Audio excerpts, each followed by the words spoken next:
Chapter number 1. Love is Red. Joe's point of view. Firstly, love is not easy. People might believe that it is the most wonderful feeling in the world, but it is also just as hard. You have to give, take, regret, make mistakes, and always be afraid, because when you truly love someone you are always scared of losing them.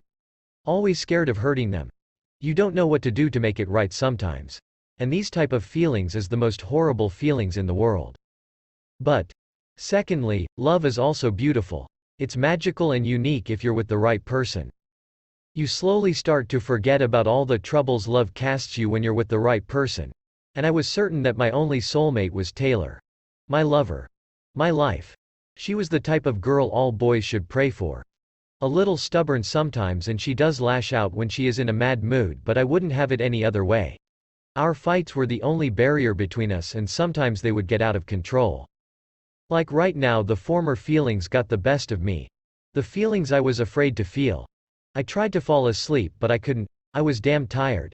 So fucking tired, but I couldn't sleep for the life of me. I tossed and turned on the bed all night, ignoring the fact that I needed her. I needed Taylor. My baby. I cut her thoughts out of my head only to have them in again after a few minutes. These are the type of things I regret the most. Our fights. And this time I took it too far.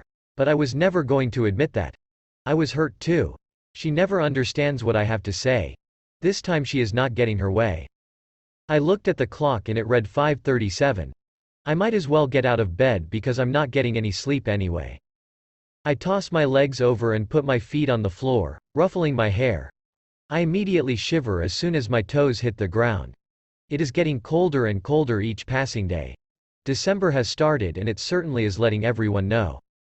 I head to the bathroom to freshen up and start my day. My stomach growled on my way, reminding me that I didn't eat dinner last night. Neither did she. I told my brain to shut up. I don't care if she's eaten or not. Yes, you do. Ag. I sigh. Trying to distract myself, I start to brush my teeth. But my mind kept going back to last night events. If we haven't fought like crazy people last night, maybe we would have had some dinner. But I was the one who forced her to leave. I shouldn't have told her to go. I knew she didn't want to go, but I forced her because my demons got the best of me. My mind recalled her face, her tear-filled eyes at my words. I spit the toothpaste out and run the faucet, blocking my thoughts from its noise. But my heart kept repeating one thing over and over again. I hope she's okay. I hope she's okay. I got downstairs rubbing my face with a towel. She would most likely be at Andreas' house right now. Her parents were also staying in London, so she would be there. I hope her mom is taking care of her. She always does when I fail to. I'm so glad they're in her life.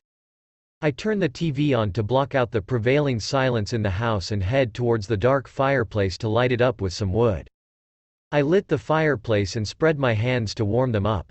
It was snowing rapidly outside, getting colder by the minute. I went to sit on the sofa and watch some TV. It was -4 degrees Celsius according to the weather update. Shit. It's freezing cold outside. I think I'll ditch everything today and stay at home. I laid down on the sofa and looked up at the ceiling. The house that Taylor and I bought together, it was our favorite. A big drawing room with lots of sofas. The longest sofa which we always laid in was right in front of the 42-inch LCD, where we watched all of our favorite shows and movies. 4 bedrooms, a medium-sized library where we read all of our favorite books, well, mostly she read, a backyard, garden and a huge parking space right outside the house. Our most favorite places in the house were the fireplace in the drawing room, the garden on the back of the house and the library, and of course our bedroom. Some type of London Fire Department news was running on the TV now, in which I had little to no interest at all. All I could think about was how Taylor would be doing right now. I rubbed my forehead, which was starting to hurt. Suddenly I heard muffled vibration voice coming from the other side of the drawing room. I got up and took out my phone, which was under the cushions on the sofa by the window. I unlocked the screen and saw 28 missed calls from Andrea. What? Without thinking twice I called her back and stared out the window waiting for her to answer. It was something about Taylor. My heartbeat accelerated to thousands beats and blood rushed in my head. Shit. My worst nightmares can't come true right now, they just can't. Fuck. I should have had my phone with me. Why did I freaking leave it here? Out of everything, I hope she's okay. Just as I was waiting for Andrea to answer, something outside the window caught my eye. Someone was in the car outside, but I couldn't make out who it was because of the heavy snowfall. My feet moved automatically to the front door. My phone was still on my ear ringing. The car was parked on the sidewalk in front of the house. It was Taylor's. I ran. Andrea's voice came from the other line. "Joe, where is Taylor?" Without answering, I shoved it into my shorts and ran like my life depended on it. Not feeling the cold air hit my legs anymore. All I could think about was getting to her. I reached the car and saw the window was slightly open. The snow and wind were rapidly beating at it. I yanked the door open and saw her. Her face was turned to the other side. T. Taylor. I stuttered her name through the cold and touched her face, turning it towards me. It was colder than ice. Her lips were purple and there was frost on her eyebrows and nostrils, indicating that she'd been here longer than I could contemplate. She had been here all night. Chapter number 2. Lose You. Joe's point of view. Flash back to last night. I fucking had it this time. Taylor and her friends. And especially that douchebag that calls himself a king is actually a pain in the ass. He is always there where she is. Being way too nice and handsy for just a friendship, and Taylor being Taylor always ignores it. She is way too nice and still naive to understand people's true intentions sometimes. I wanted Lauren to be history now because all he does is create problems. But Taylor doesn't see that. We already had this conversation in the car, coming back from the party today, but it didn't end well, so I stayed quiet the rest of the way home. It didn't end well because Taylor refused to believe that Lauren would do something like this intentionally. She brushed it off, saying that it was his personality to be over-friendly and fucking annoying, to be honest. We were at home in our pajamas right now, and I could hear Taylor in the bathroom brushing her teeth. I needed to solve this because I heard that you should never leave a fight unresolved. What exactly happened was that Lauren, her so-called best friend, was at the party that we went to today, and I had made myself pretty clear many times that I don't like him around her, because he's a little too friendly when it comes to Taylor. But she never actually sees that. Today things got a lot worse. I was in the men's room, and when I got back I saw Taylor dancing with Lauren. They were laughing and dancing to a slow beat of a song. His fucking hands were on her lower back and hers were on his biceps. My blood boiled at the sight. Fuck. She doesn't get it, does she? She's too nice to people, and tries to make everyone happy. Makes friends everywhere she goes. Some people use her for her fame. She too good, and doesn't see the evil in them until it's too late. And on the other hand, I'm the complete opposite. I don't trust people easily, let alone be close to them. The only close people in my life are my family, Taylor and my 2 ex-girlfriends I had in my life. But they also didn't know me as well as Taylor knows. I was a very closed-off person and Taylor was the polar opposite. That's why our fights were mostly based on these types of things. But today Taylor took it too far. I made it clear to her that I don't want to see his damn face again, and she just shrugged, indicating that she wasn't going to do what I say. I was hella mad. I saw her come downstairs, and pretended to be interested in some kind of basketball game going on. On the TV I heard the fridge open, and without looking I knew she was drinking water. Then few moments later I heard the door close. I felt her eyes on my back, but I didn't dare look back. This was my angry posture and she knew. Deadly silence prevailed. We both stayed quiet and she didn't move from her spot by the fridge. "You're not still mad at me for dancing with Lauren, are you?" she slowly and daringly asked. "Fucking yes I am," I answered without turning my face away from the TV. I was serious this time and I had to make it clear to her. "Joe, please, you're making things worse when they actually aren't," she replied, and I lost my cool. Jumping up from the sofa I faced her head on in the kitchen. "I'm the one making things worse?" I almost shouted at her face. "Last time I checked you were the one touching foreheads and dancing with another man. I told you our foreheads touched by accident when we were dancing. And the last time I checked it is not forbidden to have a dance with your friend." She dared answered back like she found nothing wrong in the situation. I knew my eyes turned into slits when I said, "How would you feel if I accidentally touched foreheads with another girl and put my arms around her back?" I knew I was taking things too far, but she had to know how I felt when I saw her with that skunk bag. "You're threatening me." Her voice quivered. I turned my eyes away from her face. "What you're saying is intentional. I would never do something intentionally to hurt you. I already told you I'm sorry about what happened and I'll be careful next time." Her voice was shaking, but I wasn't going to back down just because she was hurt by my words. I was hurt by her actions too. I have told you this too many times, Taylor. I don't want you to be careful. I want you to end things with him. And make it clear to him that his behavior is not acceptable. He either stays in his goddamn line or he is gone. End of story. I said and turned around because there was nothing left to be said. I have given her too many chances already. I was about to head upstairs when I heard her voice behind me. You're not the one to decide who I should be fucking friends with, Joe. Her words were not quivering anymore. And stated this more than she said, and I turned around fast on my heels.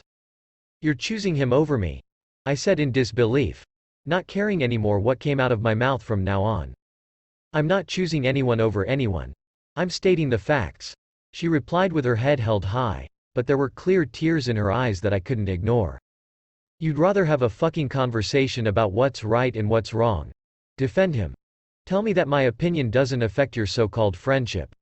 Argue about stupid things just so you could still be friends with that asshole. I slammed the words at her face and her tears spilled out of her eyes. She didn't reply. But she didn't turn her hardcore stare away from me either. I stared back, daring her with my eyes to say something, but she didn't. Seconds turned into minutes and our staring competition continued. When I decided that she wasn't going to reply to me just so she could have her way again, I spoke. Leave, I said.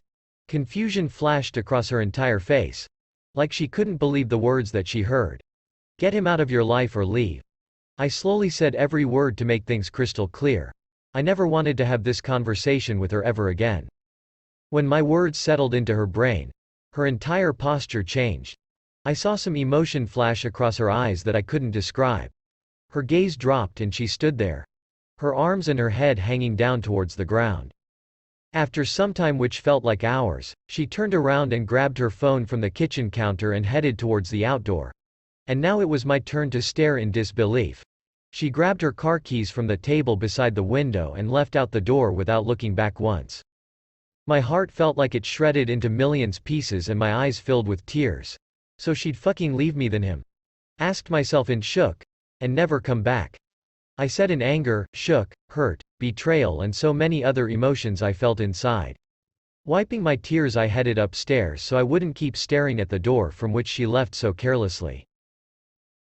Chapter 3. Snow White. Joe's point of view. Back to present. No. No. This can't be happening right now.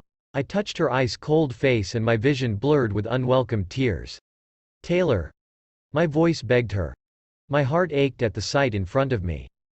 Without wasting one more second, I scooped her up in my arms. Her head on my shoulder and her body tight against mine. I ran inside the house, my vision cleared a bit as tears spilled out from my eyes. I felt her freezing cold breath on my neck.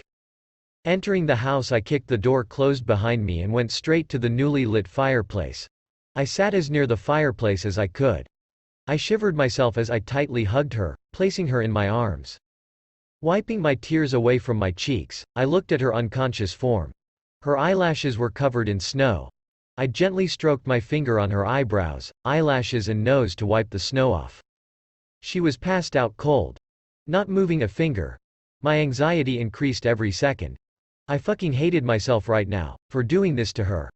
I fucking forced her to leave. I remember the look in her eyes. She didn't want to leave, but I left her no choice. I gently placed her down by the fireplace, putting a cushion under her head from the sofa, and ran upstairs to our bedroom. I grabbed all 3 of the blankets from the bed and ran back down to cover her up. She was just the way I left her. Unmoving and pale. I sat down on my knees beside her and was ready to wrap the blankets around when I saw her clothes. They were covered in snow and were also wet in some places. I remember her car window was slightly open. The snow must have kept coming in all night. Shit. I was hating myself more and more every minute. I gently put her arms above her head, and started to undress her. She was wearing a loose sweater and my gray t-shirt, which was too big on her. My heart melted as I remembered we were just about to go to bed together when I started the goddamn conversation. I quickly took the shirt and sweater off together and saw that she was wearing no bra. She never wore a bra to bed. Then I took off her oversized pajamas. She looked like an angel in the light coming from the fire. Ignoring her breathtaking sight, I proceeded to wrap the first blanket around her. I rolled it over her body, completely making sure to cover her beautiful feet and toes. And I wrapped the rest of the 2 blankets just like the first one, making sure every inch of her body was covered. All the while I was doing this, my phone kept ringing in my shorts pocket. I knew it was her mother, but I wanted to make sure she was fully covered and warm before doing something else. Gathering her up in my arms, I put her head back on my shoulder. Her breath was still cold, uneven and coming in short forms as it fanned on my neck. It made me more worried. I kissed the top of her head, preventing myself from crying again because I knew it was all my fault. The only thing I wanted was her to be okay, and the only thing that happened was that she got hurt. She doesn't deserve this. She's too pure for this world. Too pure for me. She loves genuinely, makes everyone happy around her. She always makes sure nobody gets hurt because of her, even if it is her stupid friend. I should have known that. I should never have forced her to leave her friend. I should have trusted her more. And more importantly, I shouldn't have played the threatening card on her because I know that's her biggest weakness. Of all the conversations we had, I knew she was insecure about love. Because mostly her relationships ended on the other person cheating on her, or leaving her without any reason. She was always scared about me doing that. I always made sure I was on time whenever we decided to meet up, or I make sure to text her if I'm ever late, and to never be close to a girl more than 1 arm distance, even if she was my childhood friend. I respected her and understood her. But daring her last night was out of question. I shouldn't have crossed that line. I recognize her expression now. It was fear and insecurity. I never want to make her feel like that again. I looked down at her. Her unconscious face. Tears spilled out freely from my eyes, and I didn't try to hold them back anymore. I can't imagine a life without her. I can't. I'm so sorry, baby. I'm so sorry. I kissed her soft velvet blonde hair and prayed to God to let her be okay. My phone vibrated again in my pocket. "Joe, what the hell is wrong with Taylor?" Andrea yelled at me as I picked up the phone. I sniffed, clearing my throat. "We had a fight. She stayed outside in the sea cold all night." I managed to answer. Something burned in the back of my throat as I tried to form words to answer her mother. "Is she with you now?" she asked, a little more calmer now. "Yes," I replied, "but she isn't conscious. She is so cold and still. I am scared," I honestly replied. I couldn't look at her like this. I had never seen her like this in 3 years we've been together. I remember she got really sick one time, but not like this. "It's gonna be okay, honey. I'm on my way to your house right now," she gently spoke. I suddenly started to feel better knowing she'd be here too. But it's almost 2 hours long drive from here. "When did you leave?" I asked. "Since you answered my phone but didn't reply." "I was still on the line, Joe. I heard everything," she told me. I suddenly felt heat everywhere in my body. And I decided to stay silent. I didn't know what to say. "I'll be there soon. Don't worry," she reassured me. "Should I take her to the hospital? Or maybe call an ambulance?" I asked. I was honestly so scared. I knew if something happened to her, I'll never be able to forgive myself ever again. No, you don't need to do that. Taking her out in the cold again won't be good. And the ambulance is just gonna move her around and take her outside in the van. She is much safer inside the house with you. Just make sure to keep her warm," she replied. "Okay, I'll do whatever I can," I promised, looking at Taylor's face. "She is my life. I'll do whatever I can to keep her safe and sound." "Okay, honey. I'll call again in some time, okay? Keep your phone with you," she said. "I will," I replied. Turning the phone off, I put it over to the other side and rested my chin on top of her head, holding her close. I rubbed small circles on the back of her head with my one hand, and wrapped the other around her waist. Well, the waist that I could make out under all of the blankets. Thinking about everything and nothing. I started to remember all of the fun times we've had together over the past 3 years. The snowmobile rides were my favorite. We did them every winter when the snow covered almost everything in London. We were like each other, but at the same time we were the complete opposite. She was New York, and I was London. I smiled as I remembered the line she wrote about us. "She always ceases to impress me with her songwriting skills." Lover was one of my favorite songs I listened to in my entire life, and the fact that it was written about me was unbelievable. She was more than I've ever dreamed of having. She was more than perfect. I hope she knows how much she means to me. How much I love her. I may not be able to write songs about her to show her my affection, but I tell her every day that she has me. Whenever she wants, whatever she needs, I'll always be right here. Minutes pass. I stare at her face, memorizing every inch of her beautiful features. I bet lots of people would die just to be this close to her. I was a damn lucky guy. My baby. I whispered. Her breath was slowly starting to warm up. It wasn't uneven anymore, so that was a good sign. Her cheeks were slowly starting to gain some color too, and her lips were not purple anymore but a light pale pink. I stroked the bangs away from her forehead, and saw a little frown forming on it. She usually frowned when she focused on something really hard. Baby? I gently stroked her cheek. Baby, can you hear me? I asked. Her frown deepened as I continued to stroke her cheek. I made sure to put my other arm under her head so it won't fall back when she tries to lift it from my shoulder. I waited some time but no answer came. Maybe she was dreaming or something, that's why she frowned. I asked a second time, baby, can you hear me? Yes, I can hear you. You're so close to my face. She replied with a hoarse voice and I grinned like a madman. Chapter number 4. A burrito. Joe's point of view. I couldn't stop grinning like crazy when I heard her reply. She was okay. She was here. My heart lit up 1,000 bulbs inside. Then why aren't you looking at me? I asked. Because I don't want to. She replied. Her voice was dry and scratchy, but I was just glad she was talking. And why is that? I proceeded to ask, just wanting the conversation to keep going. 'Cause I'm mad, she answered. I smiled. Whenever she told me that she was mad, she actually wasn't. I learned that in the 3 years I've been with her. She moved her head from my shoulder and I was glad I had put my arm under it already so it won't fall back. Her eyes were still closed, and I felt her wriggling under the blankets, but I held on tight. I wasn't going to let her go just yet. Let me go, she announced, wriggling harder. I chuckled.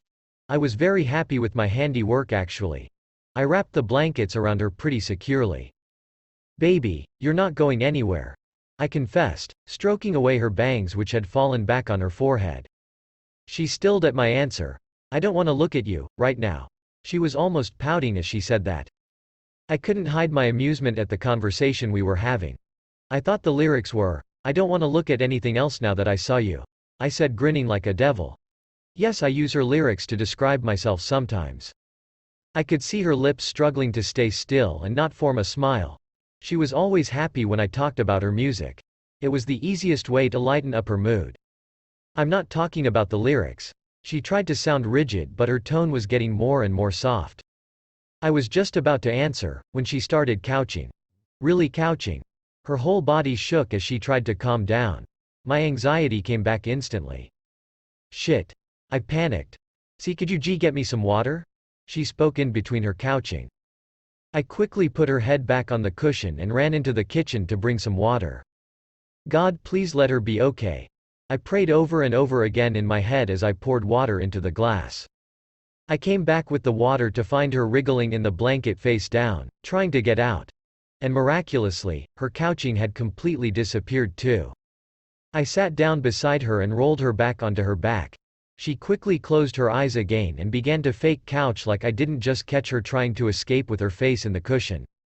You might be an excellent singer, Taylor, but not a very good actress. I spoke, putting the glass of water on the floor beside us and putting her back where she belonged, in my arms. I don't care what you say, she spoke, trying to sound angry, but I knew her more than that. Her eyes were now tightly forced shut. So you're not gonna open your eyes?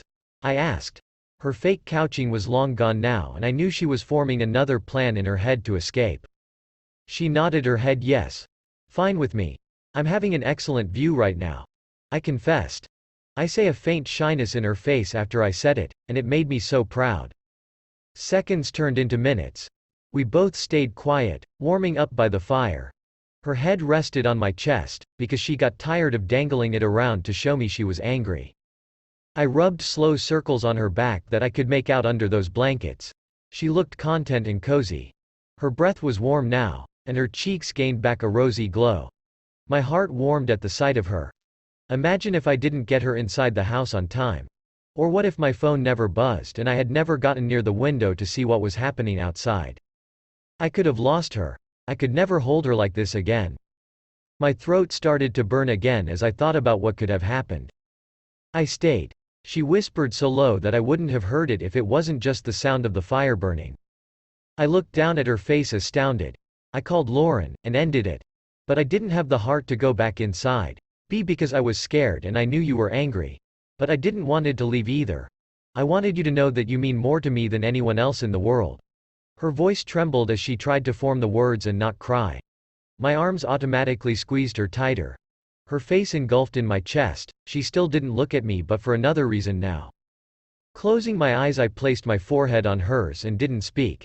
I knew if I did my voice would crack because I was trying to hold back my betraying tears that kept falling. But I also wanted her to know that I was here. That I cared more than I could ever express. Because tears speak what your words cannot form. Joe. I heard her whisper. I opened my eyes and stared into hers.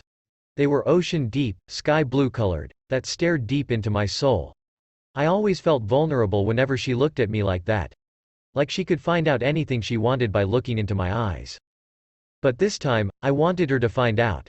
I wanted her to know because I didn't know how to fully uncover my feelings. I saw the reason she opened her eyes to look at me. 2 of my tears fell on her rosy cheeks, claiming their place. I smiled through my blurry vision as I wiped them off with my thumb. Even my tears ached to be with her. Joe, don't cry. I can't see you like this. She softly spoke as her own tears spilled from the corner of her eye. What would I do if something happened to you? My voice cracked at the end. I knew I would break down, but not this bad. Joe, please. She begged with her voice. I held onto her, putting my chin on top of her head and engulfing her in my arms. Don't ever do that to me again, I said, wiping my tears away with my arm, trying to control my heaving. I'm sorry, she quietly replied. I kissed her forehead and let my lips linger there. Her hair smelled of lavender shampoo, her favorite. Before I could say anything, I heard the front door handle giggle and then an angry Andrea step in. Both of our heads turned to look in her direction. Miss Taylor, you have a lot of explaining to do. Oh boy, she was angry. You told my mother? Taylor half whispered, half yelled at me. Yes, he told me because he had no other choice but to. She answered for me. I saw Taylor stare holes in my head as I ignored her and looked at her mother. Andrea sat down by us and put her hand on Taylor's forehead to check her temperature, while yelling, "Who on earth goes to sit outside in the car all night after having a fight with a boy? This is absolutely immature. I thought you were older and smarter now, but apparently you are just the former. Something seriously bad could have happened to you." Andrea yelled at Taylor while stroking her hair out of her face. She tightly shutted her eyes again to ignore the conversation. I found it hilariously amusing. Worst case scenario, Andrea was here. Don't you close your eyes on your mother, I am serious. Something terrible could have happened. You could have frozen up, she yelled. Like Anna in Frozen? Taylor answered, and I couldn't contain it anymore. I laughed, throwing my head back. I remember Taylor and I watched that movie together some time ago, and she hated it, saying that her older sister was mean and she felt bad for Anna. Andrea stared at me angrily for laughing and I quickly quieted down. It's a miracle you didn't catch a cold or have a temperature, she continued. I'm sorry, Mom. Taylor said, looking at her mother. I didn't realize it was that cold outside, she explained, and her mother's features quickly changed from angry to soft. They were just like each other, it was amazing. Andrea kissed Taylor's forehead, making her promise to take care of herself. Taylor nodded. Okay, I'm gonna go make some hot chocolate for all of us now. It'll make you feel better, Andrea announced, and I saw Taylor's eyes quickly lit up. She loved hot chocolate. Andrea left, Taylor and I alone, and went into the kitchen. That was fun, I said. I loved her parents. They were some of the best people in the world, just like mine, loving and supportive. They never made you feel bad for the mistakes you made, but they also made sure you never make them again. You actually called her to tell her that I was sick. You know how worried she gets, Taylor accused me, frowning in her sour mood. Well, that's not what actually happened, I told her. She had been calling us all night. When I got up at 5 in the morning because I couldn't sleep, she gave me that concerned look. I went downstairs and heard the phone buzzing. Just as I picked it up, I saw your car outside the window. Oh no, she exclaimed. Yeah, she heard everything, because I was too concerned about you to remember turning the phone off before shoving it into my shorts. She closed her eyes in disbelief as I continued to tell the story. And then I had to explain everything to her later, I finished. I'll be hearing about this from her for the rest of my life. Taylor spoke, but she didn't look that worried, just a little annoyed. I know she tried to worry her mom as little as possible because she was the only one with whom Taylor could have a girly face-to-face talk about all of the problems troubling her. So she only chose the problems which needed her mom's advice. Well, that's what Taylor thought. But I think her mom knows each and every little thing that concerns her more than her. Because she's, well, 'cause she is Andrea. Can you please unwrap me now? I think I'm warm to the fullest, she said, and I smiled. As you wish, I answered. I loosened up the first blanket from her body, which was securely wrapped around her in multiple folds. I look like a burrito, she announced, and I laughed out loud. Looking down at her, I said, well, now that I look at it from that way, it does look like a burrito, I said, still laughing. She looked at me with a glint in her eyes. Something that only happened when she was genuinely happy. It usually happened when she serenaded me with one of her songs. I remember the spark in her eyes when she sang Delicate at the Prime Day concert, looking straight at me and all of the crowd as my heart swelled with pride and love. Focusing back on unfolding the blankets, I proceeded with my task and her body slowly started to loosen up. I felt her hands moving under the folds. Joe? She suddenly spoke. Yes, I replied. Am I naked underneath? She slowly whispered, looking at her clothes across the floor on the carpet. Shit. I looked at them too, completely forgetting I took them off because they were wet in some places. I looked at her, feeling the blood rush in my cheeks and veins. Her face was turning red too. Maybe we should take this upstairs, she suggested. I quickly nodded. And without unfolding any more blankets, I cradled her in my arms securely and headed upstairs without wasting any more time. We both blushed all the way up the stairs. I laid her down in bed and locked the door behind me, and then I proceeded to unfold the covers. It's like unwrapping an early Christmas present, I confessed, smiling, ready for her to say something sarcastic. Well, then I wouldn't have to think too hard about your Christmas present, she chuckled. I was so damn happy. Our fight was over and she was okay, right here with me. There was nothing more I wanted in this world. I took 2 of the blankets off from her and loosened the last one up, letting it cover her naked body. She stretched her arms above her head and moaned. Ah, that feels good, she claimed. I turned my gaze away from her because her chest became bare when she stretched her arms, and I didn't want to start anything. I was more than a lover when it came to her body, and she knew that very well. One can say that I was obsessed with her. Clearing my thoughts, I went straight to the closet to grab something comfortable and warm for her to wear. Joe? Yes. What are you doing? Looking for some clothes for you to wear. In my jewelry boxes? She asked. And instantly my mind came back to earth. Shit. I was just opening and closing one of her jewelry boxes instead of looking for actual clothes. I blushed bright red, and without looking at her I opened the closet beside the boxes. Joe? Are you trying not to look at me? She asked. Why are you asking so many questions? I replied without turning around. Why are you ignoring me? She questioned back. I sighed. Loud enough for her to hear. I'm knackered. I didn't sleep at all last night. I cleverly tried to change the subject, hoping she'll let go of it until she gets dressed. I wasn't at all tired actually. My blood was boiling right now, just knowing she was this close, naked, beautiful and glowing. I couldn't care less about sleep right now. But I wasn't going to do anything with her. She was in a tender condition right now. She was just unconscious half an hour ago. I need to give her a break. If she'll let me. Chapter number 5.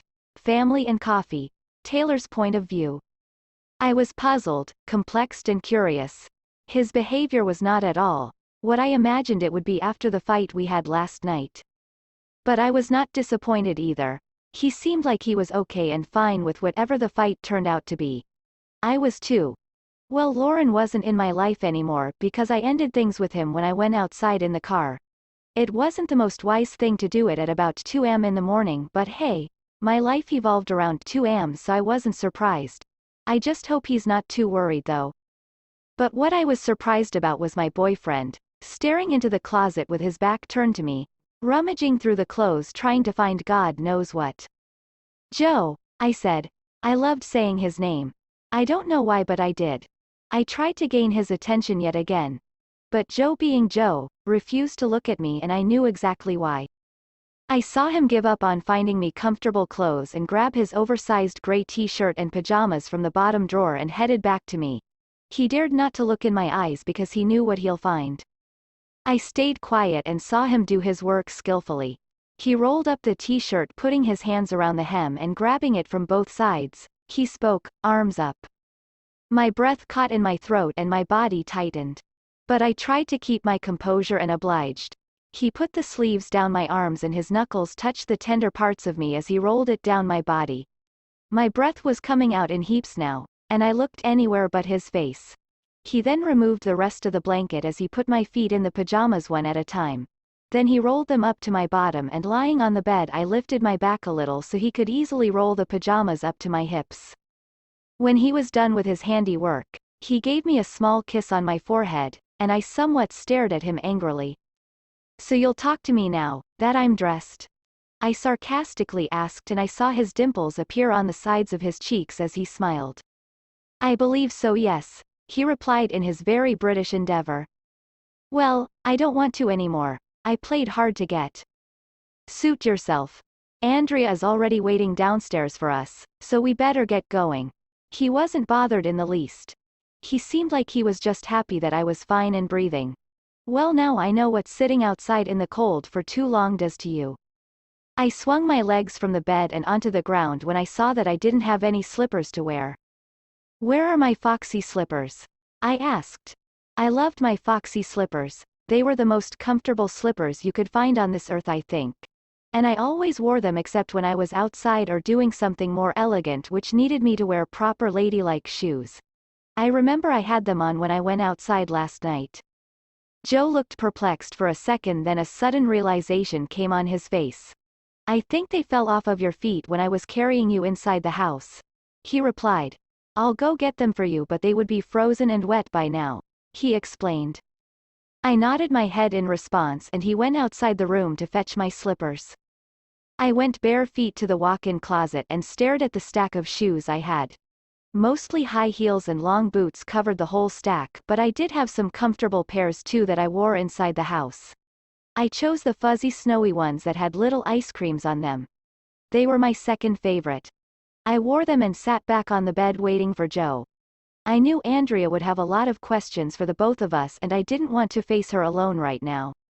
I waited around 7 or 8 minutes until Joe came back with my frozen foxy slippers. Took you long enough.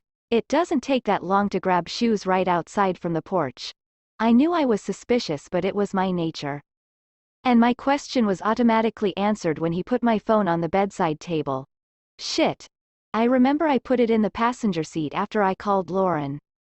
Your phone was ringing in the car. His deadly voice explained who the caller was. But just to make sure, I flicked it open and it showed 17 missed calls and tons of messages from the person we fought about. Before the fight could begin again, I spoke. Joe, I completely ended things with him and told him that he can't be in my life anymore, and I'll make sure he doesn't. He cut me off before I could finish my sentence. Baby, I'm sorry, Joe said, coming closer to me, grabbing my phone from my hand and throwing it on the bed behind us. I shouldn't have forced you to do anything. You were right. I'm not here to control your life and make you do what you don't want to. I'm not the one to decide who you should be friends with. He paused, then swallowed. I saw his Adam's apple bobble up and down in his throat. I should just be happy I have you in my life. You're the precious gem people pray for, and I'm the damn lucky guy who gets to have it. My eyes were blurry by now, and all I could see was the shining glow coming from his. No, I was damn lucky to have him. Joe. My sound sounded like it was pleading him, for something I did not know myself. But I could say anything more. His lips slammed against mine, silencing my thoughts and taking me into the world of bliss. My hands tried to grab his biceps, but due to the sudden shock and satisfaction they rested on his arms, not holding on but no letting go either. A wave of current ran through my body and I knew I had goosebumps. My heartbeat was literally skipping down 16th Avenue. Yes, I still made jokes inside my head when I was in these types of situations. I smiled as I kissed him. This was it. This was happiness. This was the love I longed for since I was 15. It was more than I ever hoped for, and that's why sometimes it scared me. That all of this is too perfect. Too real. Too raw and emotional to exist forever. But I wasn't planning on letting it go for the life of me. He rested his chin on top of my head when he finally pulled back, letting us both catch our breaths. I could hear his heart thumping in his chest as I rested my head on it. I love you, Joe. I spoke, softly and sincerely. This was the only thing I was completely sure of in my life. I love you, my baby. He kissed the top of my head and I felt his lips linger there. I closed my eyes and took in the moment. 4 blue eyes, 2 hearts and a love we will cherish forever. After a couple of moments we pulled back to look at each other in the eyes. He grabbed both sides of my face and gave a small kiss on the nose. You look adorable in my clothes, he confessed. I automatically had the tendency to shy at his compliment like I always did. I think Andrea is gonna come up if we don't go down right now, I said.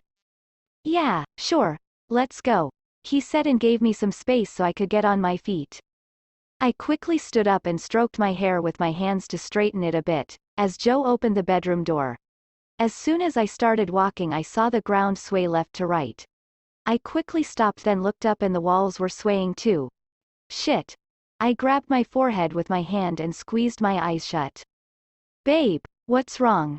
I heard Joe panic. Then I felt his arms engulf me in his embrace. His hand pressed my forehead onto his shoulder. My head spinning. I think I got up too quickly, I said, holding onto him. I felt his hand rub the back of my head. Don't worry, it's gonna pass. It happens due to sudden quick motion, he said, comforting me. It also happens when you've had your head down for too long and you swiftly lift it up. I felt his chest shake as he chuckled at his own joke and I tried not to smile. His small light jokes gave me life and I had become quite habitual of them. They were cute and sometimes quite funny too. The only thing stressing me out right now was that I didn't want to go to the hospital. It was my least favorite place in the world. And I prayed to God I would be okay just like this. After some time passed, I gained some confidence to lift my head up and look around. Thankfully the room wasn't spinning anymore. I saw Joe study me closely. You okay, babe? He asked, looking into my eyes and trying to find the answer. Better, I replied. My voice quivered a bit but I was okay. Let me carry you downstairs. I don't want to risk anything before you're perfectly okay. He spoke softly, and I nodded my head in response. The last thing I wanted to do was trip on the stairs and break my neck for Andrea to see. I wrapped my arms around his neck and rested my head on his shoulder as he cautiously carried me downstairs, slowly taking one step at a time while on daily basis he always took 2 to 3. Andrea was sitting on the living room couch, flickering through the TV channels with mute volume as Joe placed me on my feet when we touched the living room floor. I could see 2 mugs of hot chocolate sitting on the coffee table beside the sofa and one was in Andrea's hand. Took you long enough, Andrea announced when she saw 2 of us approaching. Joe smiled down at me mischievously as this was the same dialogue I said to him when he came back with my slippers. Like mother, like daughter. Yeah, my head is still a little dizzy, I told her, as I sat near the couch beside her and Joe sat on the armchair on the left side of the coffee table. She placed her mug on the coaster and stared at me, probably concerning about my health. Baby, you shouldn't have stayed out in the cold for that long.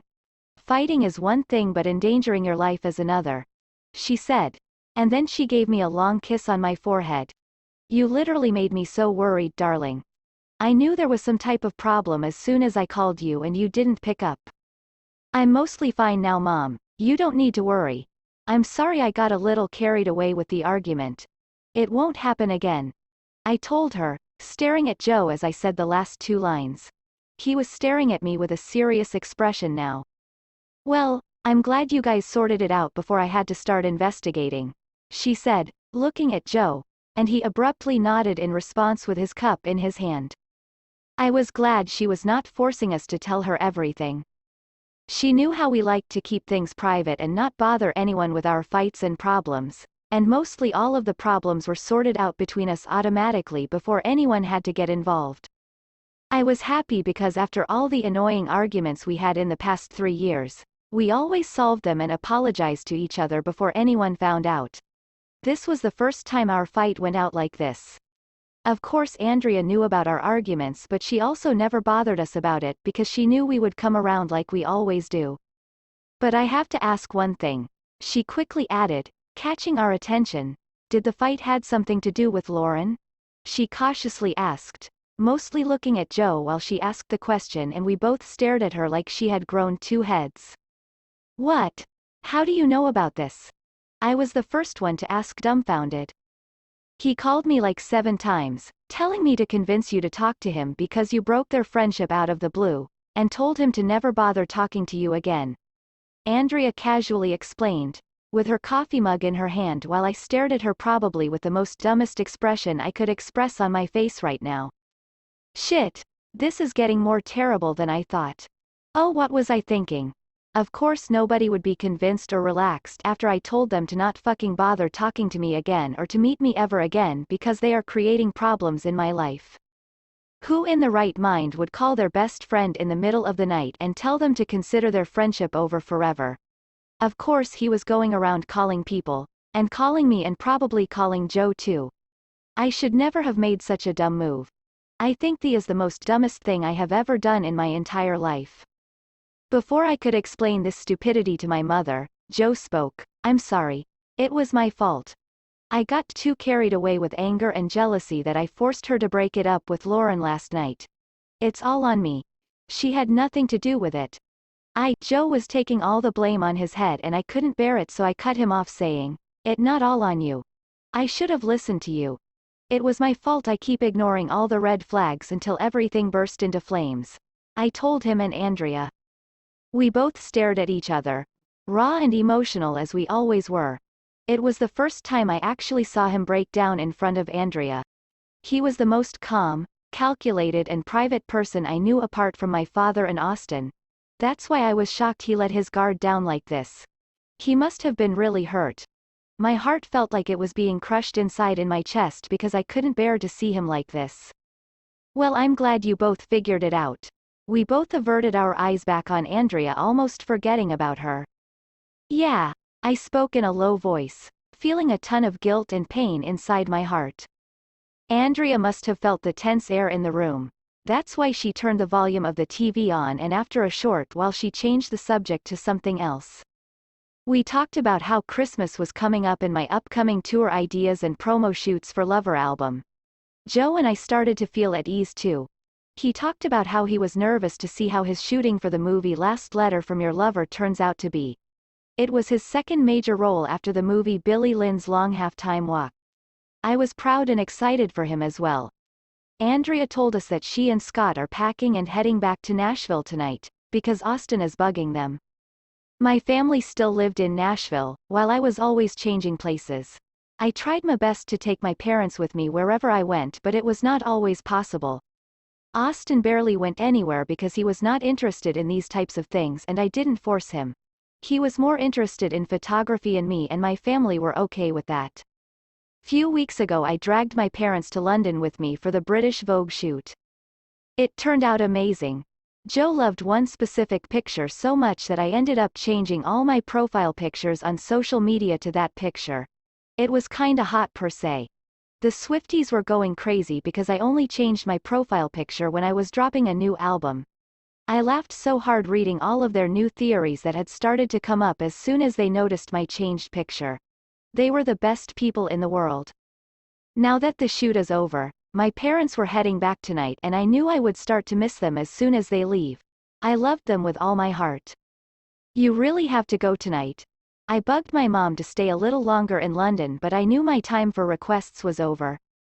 Honey, we'll be back for your birthday and Christmas. It's only a few days' time, she told me. It was the start of December, the month of lots of holidays and specifically my birthday.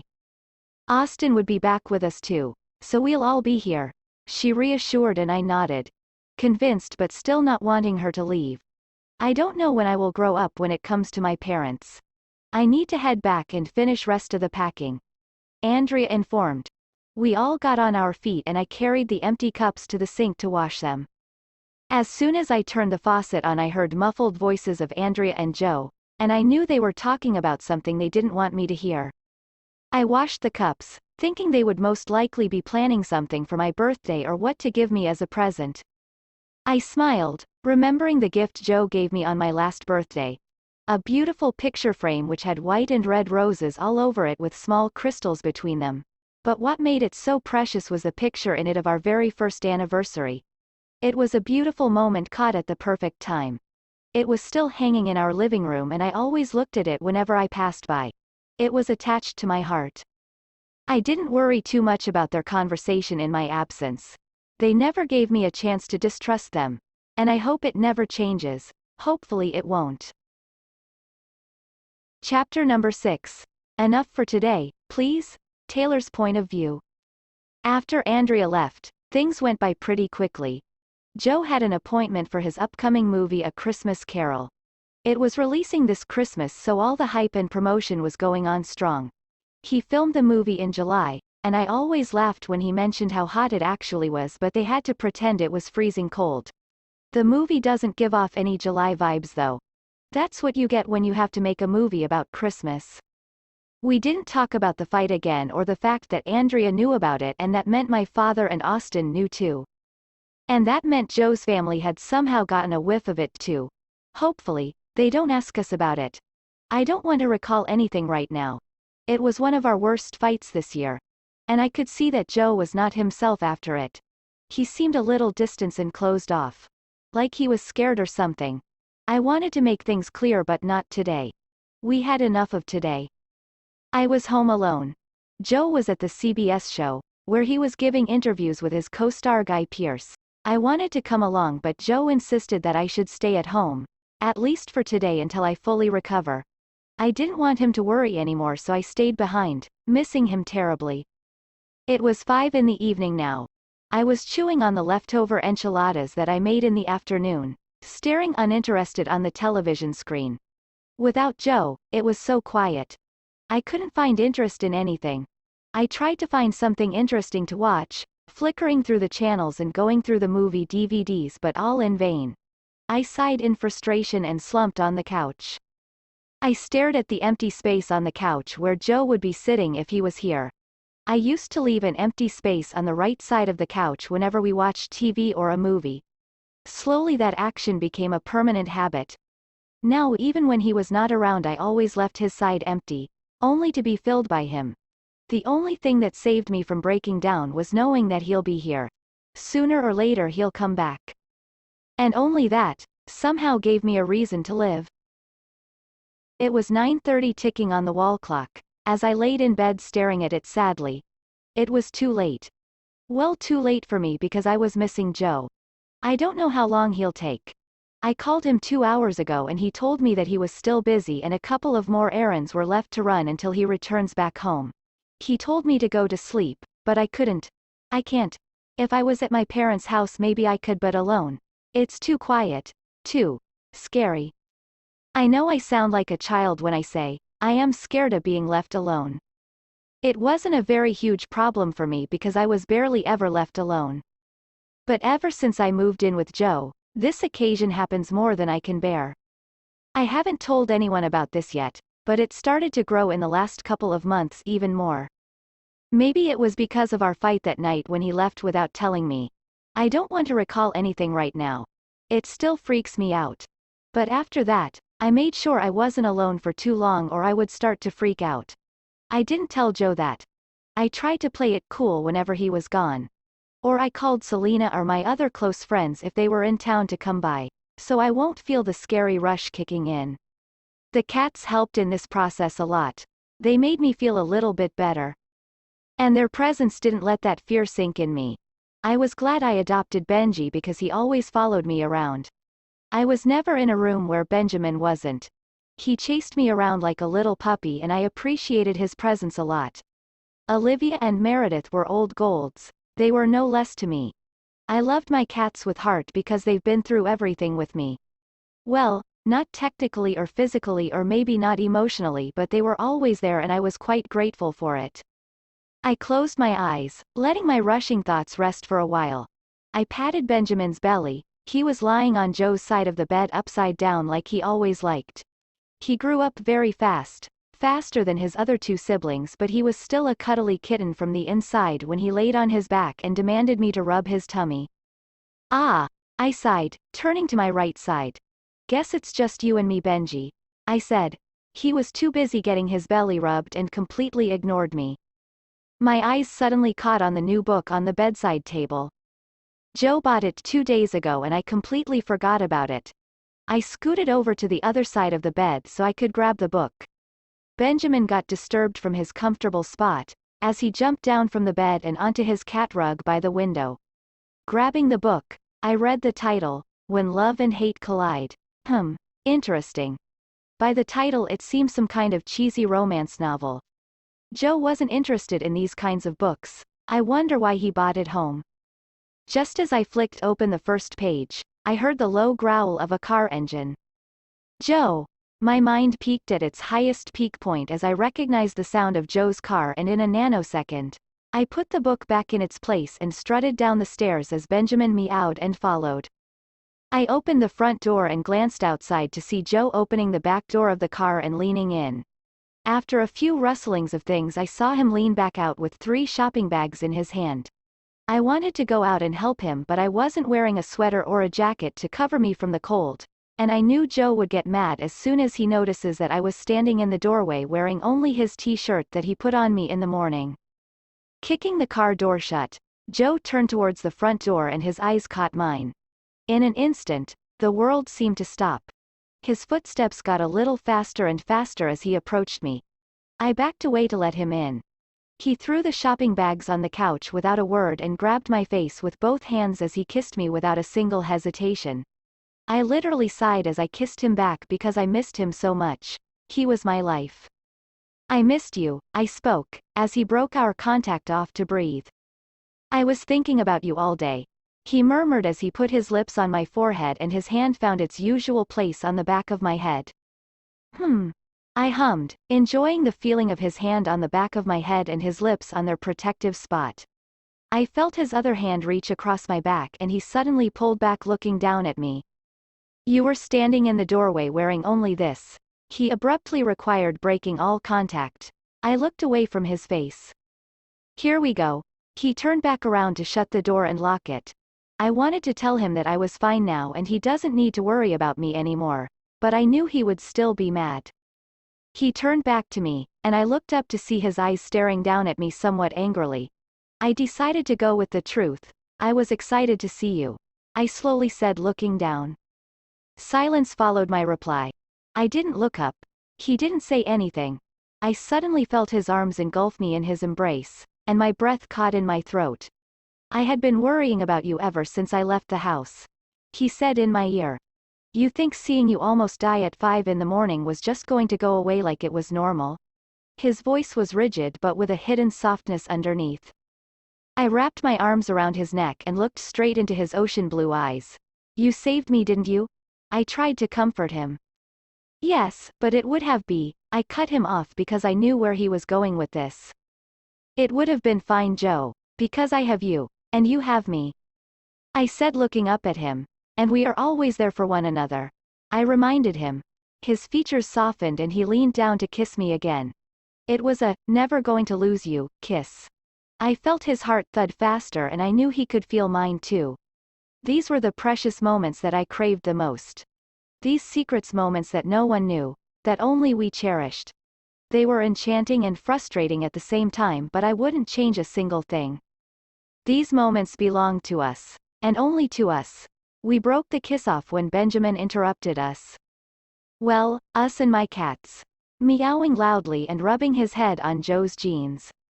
He had been trying to get our attention for the past 10 minutes. I giggled as Joe picked him up from the floor, scratching his chin. Benjamin purred to show his satisfaction. I picked up the shopping bags to put the things in their rightful places as Joe put Benji on the couch and took off his jacket. He was wearing light brown jeans and a gray full-sleeved t-shirt with a black leather jacket. He looked breathtaking, unlike me, with ruffled hair tied in a loose ponytail. his oversized wrinkled t-shirt and light pink pajamas which had small white unicorns on them. And on top of that, I found a pimple forming on my lower left chin this afternoon when I was examining my face in the mirror. Great. I was a mess. What did you get?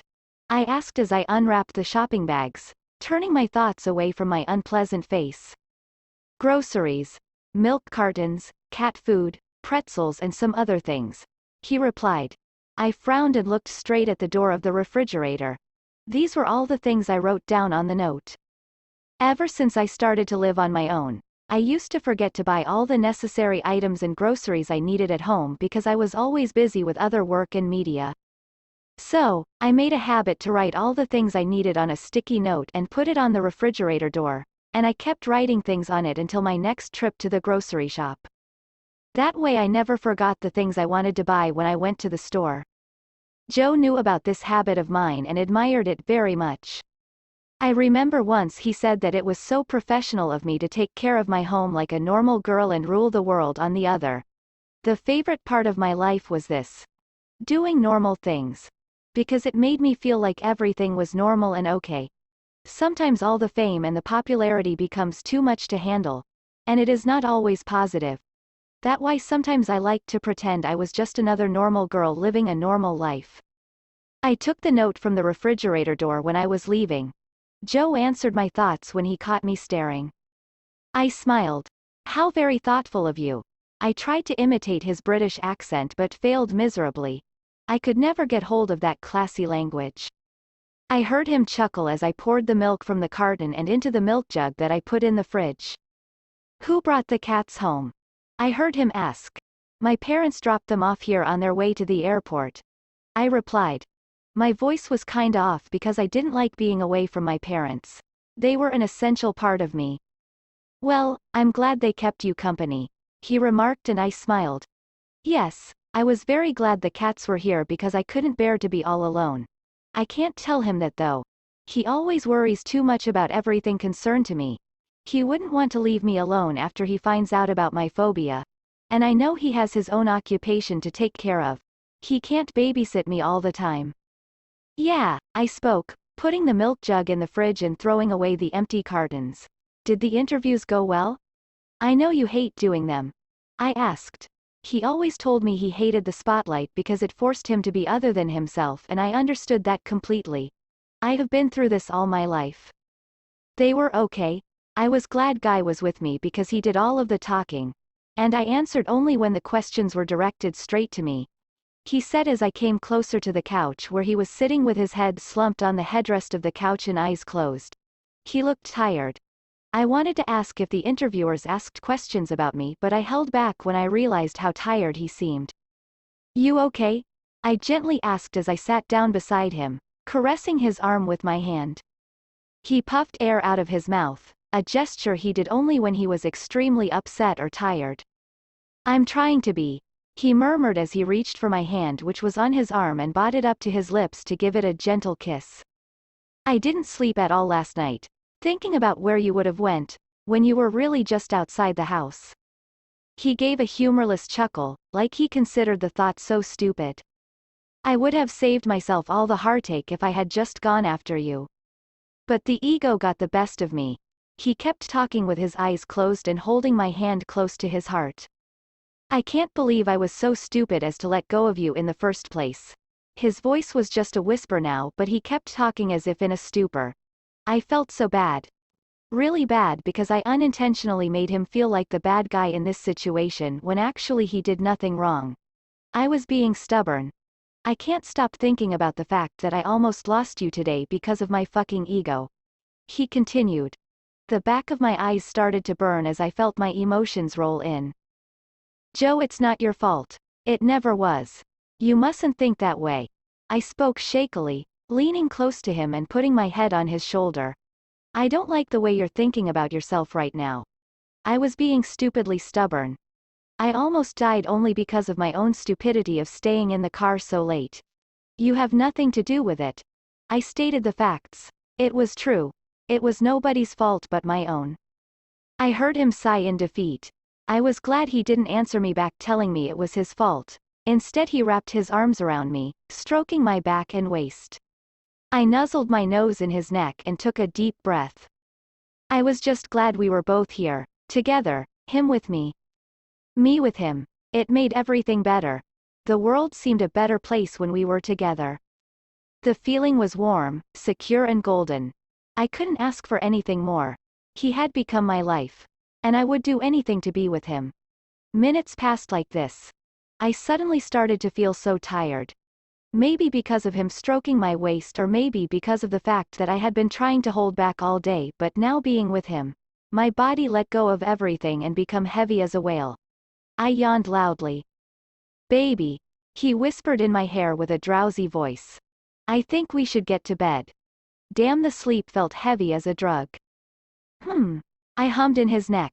I would carry you, but I think I'll only make it to the first 2 steps until I fall headfirst on the staircase, he mumbled. I chuckled. That would hurt bad, I replied in a drowsy voice. But the pain wouldn't be as bad as you getting your gorgeous face marked with the print of the staircase. My head shook as his chest rumbled with surprised laughter. You're worried more about my face getting printed on than my broken limbs? He asked in between his laughter. I'm just looking out for you, I required with a smirk on my face. Well, we'll make sure that doesn't happen, he said, as we finally got to our feet to go to bed. I just want this day to end now. It was the longest day of 2019. I said, sliding my bangs on the sides to get them out of my eyes.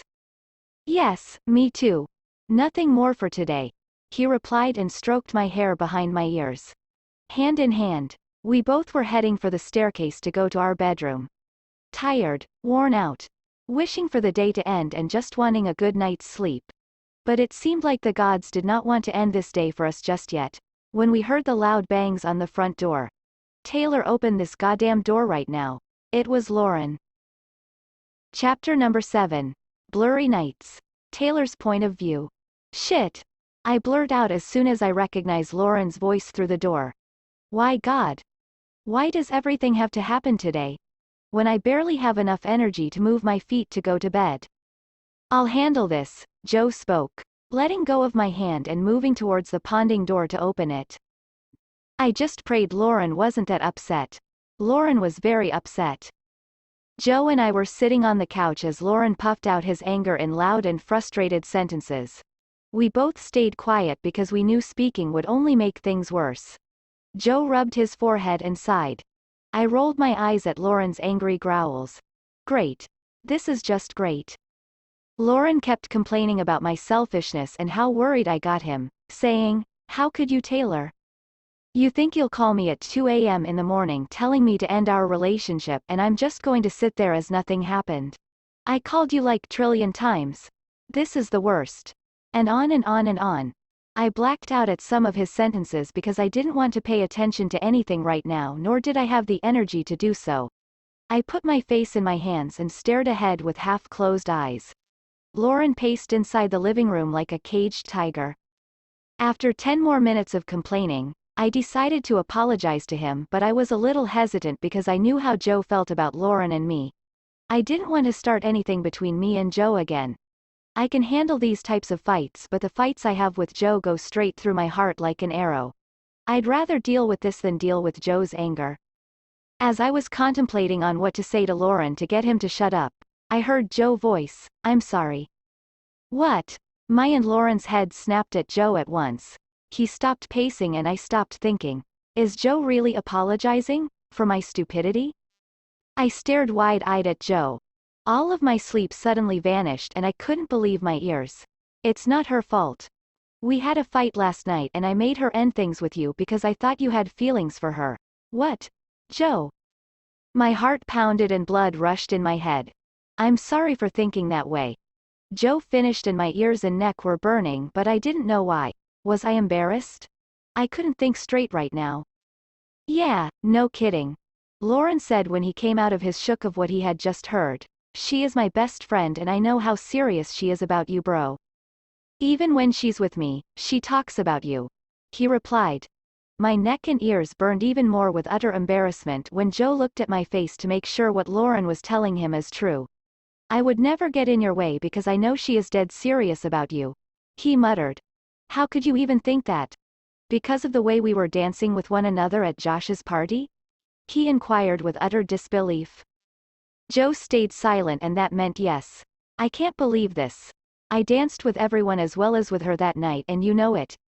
Even more openly than I was dancing with her.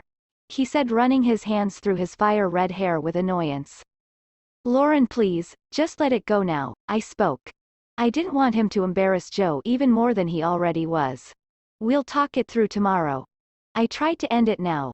This was all getting way too much for me to handle. I had only 2 days off from work, and one of my days is already wasted in exhausting fights. Yeah, no kidding. You better not ignore me this time. He exasperated, and I sighed. Unless he ties you up so you wouldn't talk to anyone else but him. As soon as he finished his last sentence, I saw Joe lose it and stand to his feet in a blink of an eye. I ran and stood in between them. Okay, I'll talk tomorrow. Now please go. I said, turning to Lauren and begging him with my eyes not to say anything more. He stared at me, then at Joe, and then he went out of the house, slamming the door shut behind him. I let go of the breath I was holding and turned to Joe to see him still staring angrily at the front door. I grabbed his face with both hands to make him turn his gaze on my face. His eyes softened a bit as he looked at me. He's lucky. I love you, or I would have literally broken all of his bones in his body. He said. I knew he was dead serious just by the look in his eyes. I know, and I don't want you to do anything of that sort. I added, just to make sure. I could never let him do anything as reckless as this. I felt his hand come around me and rest on my hips. I'm tired. Can we please go to bed now? I tried to change the subject, and hopefully his sour mood too. Yes. Unless another person comes to claim your love for them. He spoke with an off tone, and I knew his mood won't get any better anytime soon. I gave a half-tired smile in response, and again grabbing each other's hand we went upstairs. I laid in bed waiting for Joe to come and join me. He was in the bathroom, brushing his teeth and changing into his night attire. I was slipping in and out of consciousness as I waited for him to come to bed. I don't know why, but my mind refused to sleep until I was sure he was right here beside me. I forced my head more into the pillow and squeezed my eyes shut. Joe told me to go to sleep 10 minutes ago as he tucked me into bed, but apparently my mind had a mind of its own. Groaning internally, I finally heard Joe emerge from the bathroom, probably in his red pajamas and soft white sweatshirt that he usually wore to bed. Can't sleep? He asked after 2 minutes of silence in the room. I puffed in anger with my eyes still closed. My mind is waiting for you to come and join me. I hardly whispered out. Forming words out of my mouth seemed like such a difficult task right now. As soon as I finished the sentence, I felt the bed shift and Joe lay on his left side of the bed. My body automatically moved towards his, and I sighed as soon as my longing head touched its usual spot on his chest. Why don't you put your intelligent mind to rest now, baby? Joe spoke as he nestled me in his arms and pulled the blankets over us in a smooth motion. His one hand stroked my hair and other held me in place onto him. I only hummed in response as I was way too tired for a clever comeback right now. My arm wrapped over his stomach. My head on the very spot where his heart was beating, and one of my legs draped across his thigh was my sleeping place. And at last, my mind came to ease and I could finally let go of every thought that was rummaging through my run-out brain. His chin rested on top of my head. I felt his soft breath fanning my forehead, and 2 to 3 of my bangs tickled every now and then. I scrunched up my nose, too tired to actually move the bangs away from my face. I heard Joe chuckle lightly as he smoothed my hair behind my ear. I hummed softly in response. Sleep well, my soul, was the last thing I heard before I drifted out of consciousness. The next morning Joe was gone. Chapter number 8. Overdramatic? Me? Joe's point of view. Thinking about love was a very foreign thing to me. I never thought about how I would feel if I ever fell in love or how intense it would be. The only thing I thought about was getting married and having kids in my 30s, only because I saw it happening all around me. But I never fantasized about it. I never gave much thought to who I would marry. Who would I fall in love with if such kind of thing existed? But it all changed. When I found her, I found the true meaning of happiness and love. And it's not like you look at someone and you fall in love at first sight as they show in the movies. It's more like a feeling. You want to get to know them. Spend time with them. Laugh and cry and do and share everything. And when a time comes when you don't think twice about being your true self with that person, that's when you know you love them. It took some time to figure this feeling out because we both were in a rough place at that time, but eventually love found its way. And I found out that it was a very beautiful and secure feeling. I felt like I gained what I was looking for. That perfect love. That perfect life. That perfect feeling. But as I grew into it, I found another aspect of love which is far more intense than love itself. Fear. A fear which could destroy love if you let it take over you. That is a thing you cannot ignore. And sometimes it became so intense that it made me insecure. But I never let it show.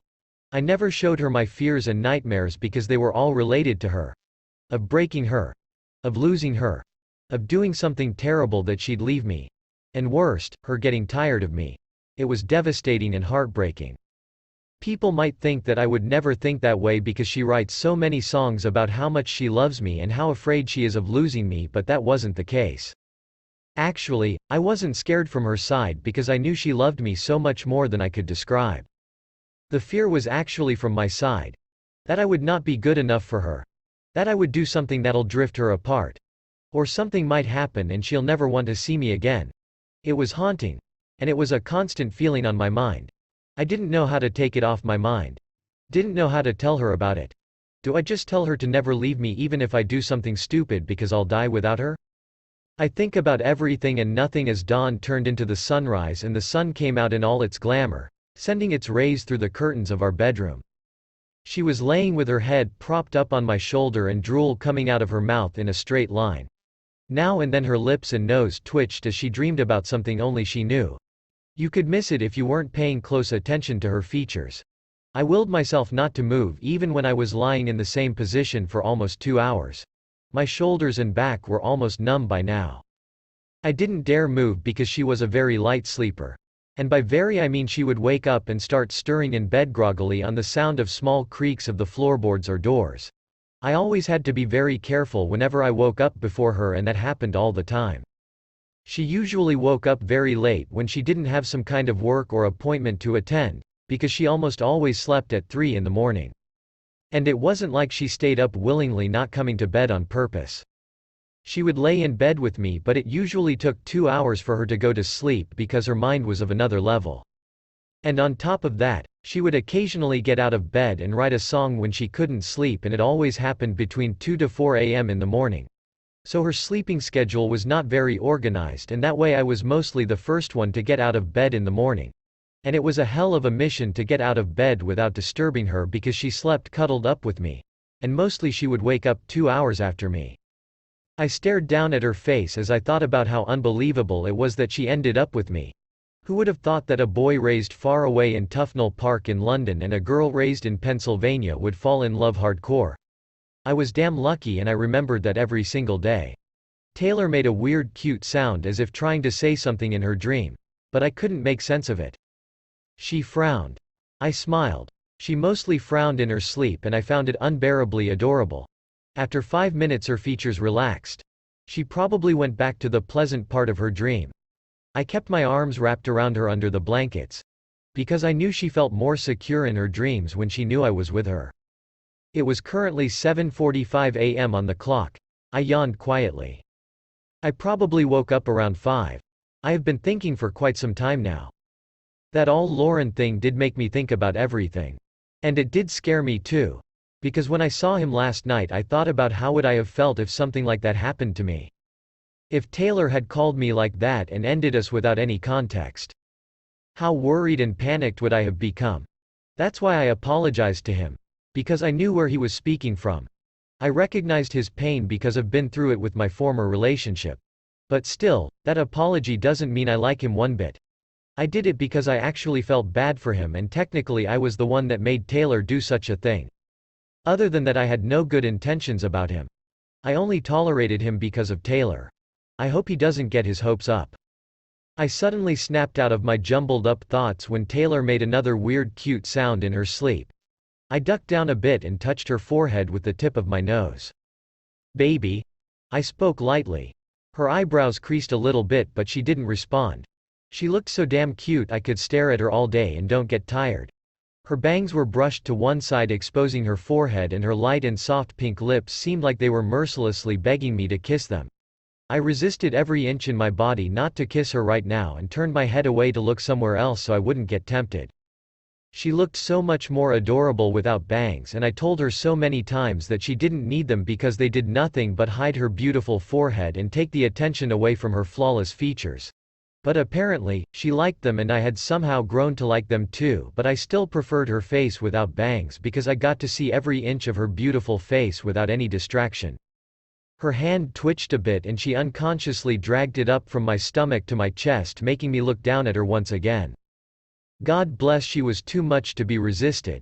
Before I knew it, my lips went onto hers as they touched her with the sweetest and gentle touch you could imagine. Like dewdrops pecking the red roses, drizzle falling on the soft grass, the sea coming onto the shore then drifting back teasingly. It was that kind of gentle kiss. I was proud as I pulled back because it was one of the most romantic kisses. She frowned. Hardcore 4 lines lip pouting frown. And she also pressed her lips together as an angry response. Great. I'm in trouble. Joe, what the hell? She spoke in a very dry, low and husky voice with her eyes still closed. Sorry. I was trying to be romantic. And also because I couldn't resist your lips. But I decided not to add the last part. Leave me alone to sleep, you have all day to be rough. She groaned slowly, hiding her face in my chest probably so I wouldn't kiss her again. Romantic babe, not rough. I corrected her. Whatever. She groaned desperately, trying to go back to sleep again. I couldn't resist laughing at her morning mood. She was mostly grumpy when she had to get up early in the morning for work or something else like this. I decided to slip out of the bed because I couldn't bear lying in this same position anymore, and also her sleep was already disturbed, so I might as well get out of bed as I have the chance. Where are you going? She spoke a little softer this time, probably thinking that she had offended me. I smiled at her sudden tone change. She was worried about me getting upset at her. I walked over to her side of the bed and kissed her forehead.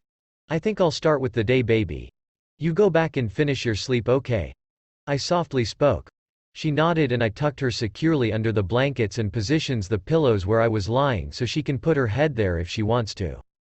With her eyes still closed, she pushed her face back in the pillows and sighed. I love you, baby, I whispered as I got done with my handiwork. OVU. She spoke against the pillows and I chuckled as her, I love you, sounded like a 2-year-old trying to speak. My heart was beating a little faster, swelled with pride and love for her as I exited our bedroom with a stupid grin on my face. Taylor's point of view. I was angry. Quite angry. Lashing out at someone innocent angry. Or maybe I was just being overdramatic like I always do. But Joe literally disappeared after leaving me in the morning with the most romantic kiss on my lips. Yes, it was heartwarming. I was a sucker for romance, but still, I couldn't let anyone disturb my sleep like that. I barely have any time to finish my sleep on my off days, so I take as many hours as I can to sleep and relax. But I also felt bad because I was barely left with little time to spend with Joe. It was currently 10:27 on the clock. Joe was nowhere to be found. I got up at near 10 o'clock and immediately started to look for him. I dialed his number and heard it ringing in our bedroom. He even left his cell phone here. Rubbing my eyes, I searched for him in the entire house. The living room, the guest bedrooms, bathrooms, library, my music room, hallways, porch, balconies and all the other spaces I could look for him. But all I found were my 3 cats, laying carelessly in different rooms and different angles. He was nowhere. I even looked out the window in the driveway and the garage, but he was not there. His car was parked in the garage, but he wasn't there. Did he leave with someone else? He didn't even take his or my car. How freaking could he leave like this after the day we had yesterday? It was a freaking blizzard outside. Is he that dumb to leave in this type of snowstorm after getting mad at me last night for opening the front door when he came home because it was dangerously freezing for me? I was damn frustrated. This was the reason for most of our fights. I never wanted to fight, but it somehow always came down to this. Me yelling at him. Him rolling his eyes at me because I was being overdramatic about it. Me shouting I'm not being overdramatic even when I knew I was. Him telling me to calm down. Me telling him, I am calm, while shouting and going to another room just so I could slam the door real hard and have the last word. This was mostly how our fights ended. Except for this recent one, which really got out of hand. And now this. What am I supposed to do now that he bailed on me like this? I hate him. That's the only thing I could think about right now. I hate him so freaking much. Doesn't he know how much I love him? How could he leave so carelessly? I hate him. I got back up to our bedroom and sat down on the bed with my head in my hands. Benjamin was on the window shelf stretching his paws, and Olivia was sprawled out on the cat rug with a chill expression on her face as if mocking my distressed state. After thinking for 5 minutes, I decided to take a shower. A long, hot, steamy shower to get him out of my mind. I grabbed the things I needed and went straight into the bathroom as if on a mission. After brushing my teeth and using the bathroom, I took a 45-minute long shower which included shaving my legs, underarms and conditioning my hair twice. After that, I moisturized my skin, especially my newly shaven parts, so my skin doesn't break out. Making sure to moisturize my feet as well. All the while I was doing this, the wind kept beating at the windows, reminding me that it was cold and Joe was still out somewhere. I tried not to worry myself, but I couldn't help it. He was always on my mind. God help me. I got back up and decided to change out of my bathrobe to regular clothes. Flipping through the closet, I decided to wear Joe's favorite dark blue raglan sleeve t-shirt just to piss him off. He loves it, and I remember I wore it twice before until he complained, telling me that it was his outgoing go-to t-shirt and I was wearing it in casual use and putting unnecessary wrinkles on it. Yes, it will definitely piss him off. I smirked as I put it on me and admired the soft linen fabric rubbing my hands down my waist. It reached down to my thighs, covering my butt, so I decided not to wear any pants. I had white underwear on and I was staying inside the house all day, so it doesn't look like I need to wear any unless something comes. After pampering myself, I went downstairs to eat something because I was famished. Joe mostly ate breakfast before me because he got up earlier, and I always ate the breakfast he left for me. Whether it was pancakes, eggs or bacon, I always ate whatever he put aside for me because I was too lazy to make anything in the morning. The only thing I did make was a cup of tea or coffee depending on the mood. I don't know what happened to me. I remember I was a morning person when I was in my teens, but slowly I started becoming lazier and lazier until I woke up at 11 o'clock when I had no work to attend to. Well, I guess becoming independent makes you tired and careless about sleeping in. I entered the kitchen and saw no food left for me. Maybe he didn't make any breakfast today. I checked the coffee maker and it was used. 1 cup of coffee was left in it. Joe probably made 2 cups of coffee for me and himself. Because I was angry, I didn't feel like eating or drinking his handmade things. How dare he make coffee for me but leave without any context or information? I dumped the coffee in another cup and made my own. After drinking and watching mindless TV, I went upstairs and decided to read the book Joe brought, the one named, When Love and Hate Collide. I was curious and I didn't have time to read it earlier. Lying on the bed, I opened the book as Benjamin jumped on the bed beside me and cuddled on the pillows on Joe's spot. Patting his forehead and giving his belly a nice rub, I opened the front page of the book and started reading. And just then, I heard the slow rustling of the keys in the doorknob of our front door. Only Joe and I had the key to the front door of our house. He must be back. Again closing the book and putting it back on the shelf just like yesterday, I got ready to go downstairs. The only difference in today was that I wasn't going to greet him like I did yesterday. I was going to accuse him of leaving me alone like this and tell him how much I hate him. Pulling his raglan sleeve t-shirt down, I slowly took 1 step at a time because I didn't want to seem like I was excited to see him. I wanted him to know I was angry. Very angry. Halfway through the stairs, I saw his face. His golden hair was covered in snow and his mustard yellow hood was covered in dirt and soil. I saw him enter and lock the door behind him. Running his hand through his hair, he threw the front door key on the counter and took off his mud-covered hoodie. I decided to make my presence known and strutted down the stairs like an arrogant model would, with a strict chin and hard gaze. Joe immediately looked up in the middle of taking his hood off and I saw his face light up, form the corner of my eye. "Don't get your hopes up just yet, pretty boy. I was about to ruin this man's whole career. Chapter number 9. Her hot disposition. Taylor's point of view. Good morning. Joe greeted in a welcoming voice and I completely ignored him, going straight to the kitchen. When did you wake up? He proceeded to ask. I opened the fridge and pretended to look for something. I saw him come up to me and search my face as I continued to look for nothing in the fridge. Hello, Miss Americana? The Heartbreak Prince is talking. Shit. I quickly turned around facing the basin so he couldn't see the betraying smile creeping up on my face as he teased me with my song's lyrics. He knew my weaknesses and one of them was talking about my music to lighten up my mood. Hey, why are you being so narky? He accused in his thick British accent which somehow made it seem like he was complimenting me. He walked around the fridge and stood right behind me. His body was towering over mine and I could see his shadow in front of me on the wall. Even with my tall height, he was still 3.5 inches taller than me.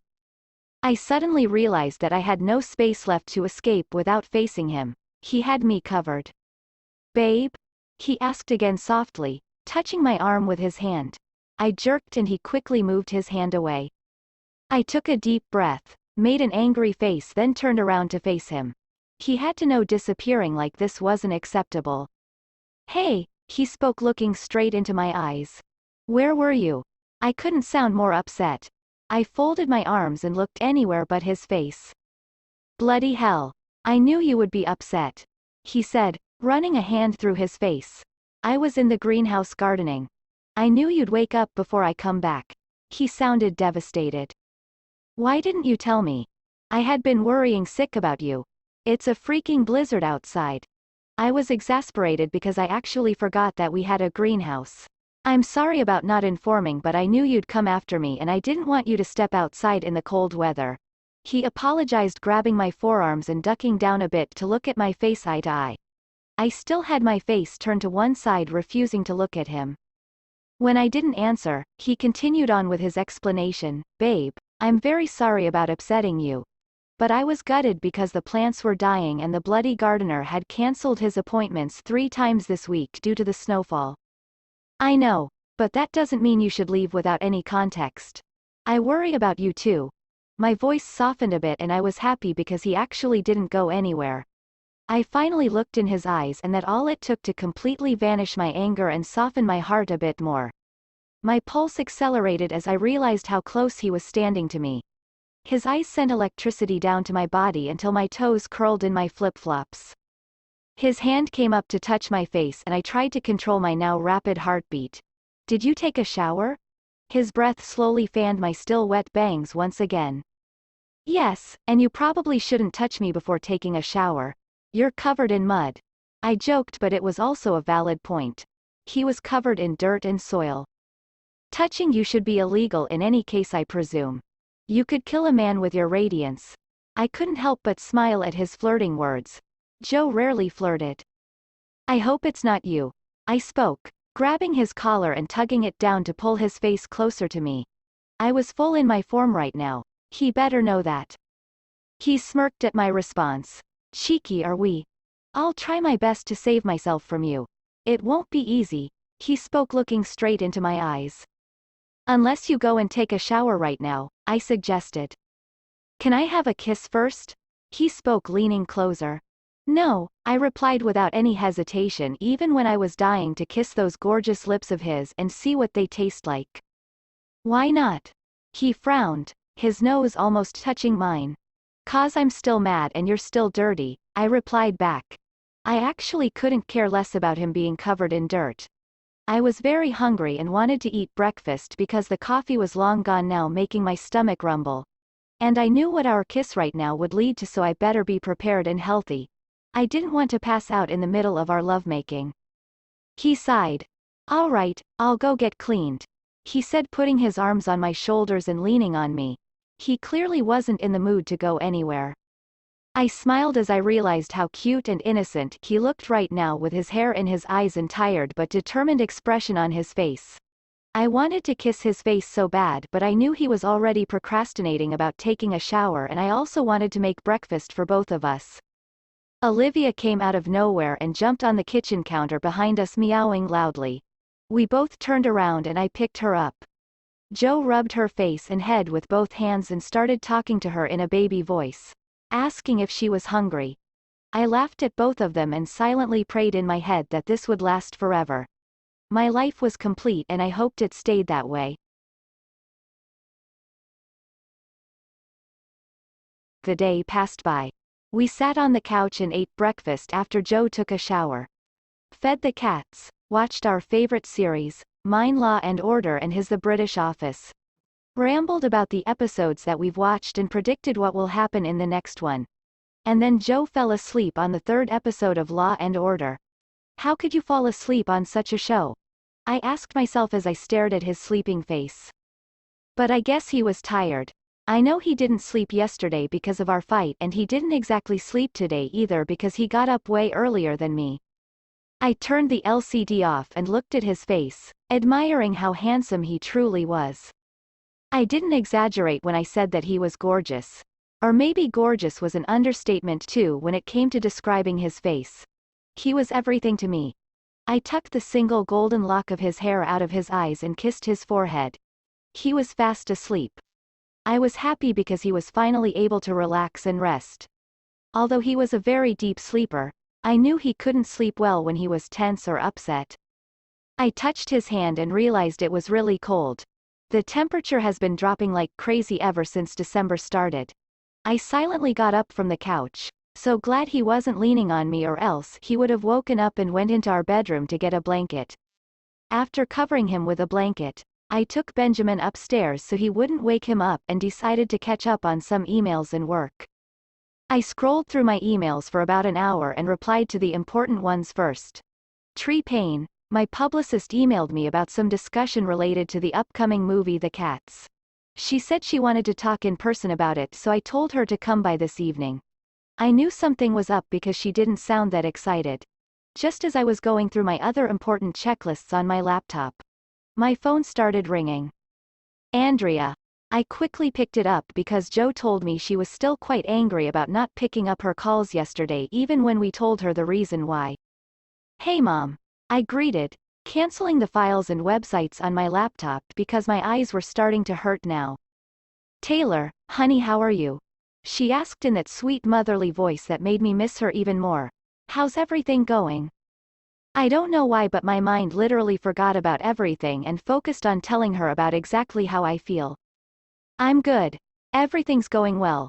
My voice was a dead giveaway that everything wasn't well. I heard Lauren came to your house last night. She inquired in a soothing voice that started to make my heart ache. I wanted her to be here with me right now. How do you know about that? I asked, not exactly surprised because I knew she knew everything even when I didn't tell her. I'm your mother, honey. She simply replied, and I smiled as I imagined her face behind that voice. I truly couldn't live without her. I knew I had Joe, but there were some things that only she knew. That I could only discuss with her when my heart was filled out with bitterness and hate. I know. Lauren was really upset last night, but Joe handled it pretty well. I was way too tired for any discussion and comebacks. I told her honestly. I was quite impressed about Joe's behavior last night. I had no hope of him ever giving Lauren an apology after all the fights we had about him. I was just praying Joe wouldn't break his nose in half. Did he? She spoke. More like she already knew Joe would do something like that. Yeah, he has been really quite too. He disappeared in the morning and I freaked out like crazy until he came back and told me that he was just in the greenhouse. Didn't you look in the greenhouse? She asked. I forgot we had one. I said, embarrassed, letting myself fall on the bed and bury my face in the sheets like she could see me.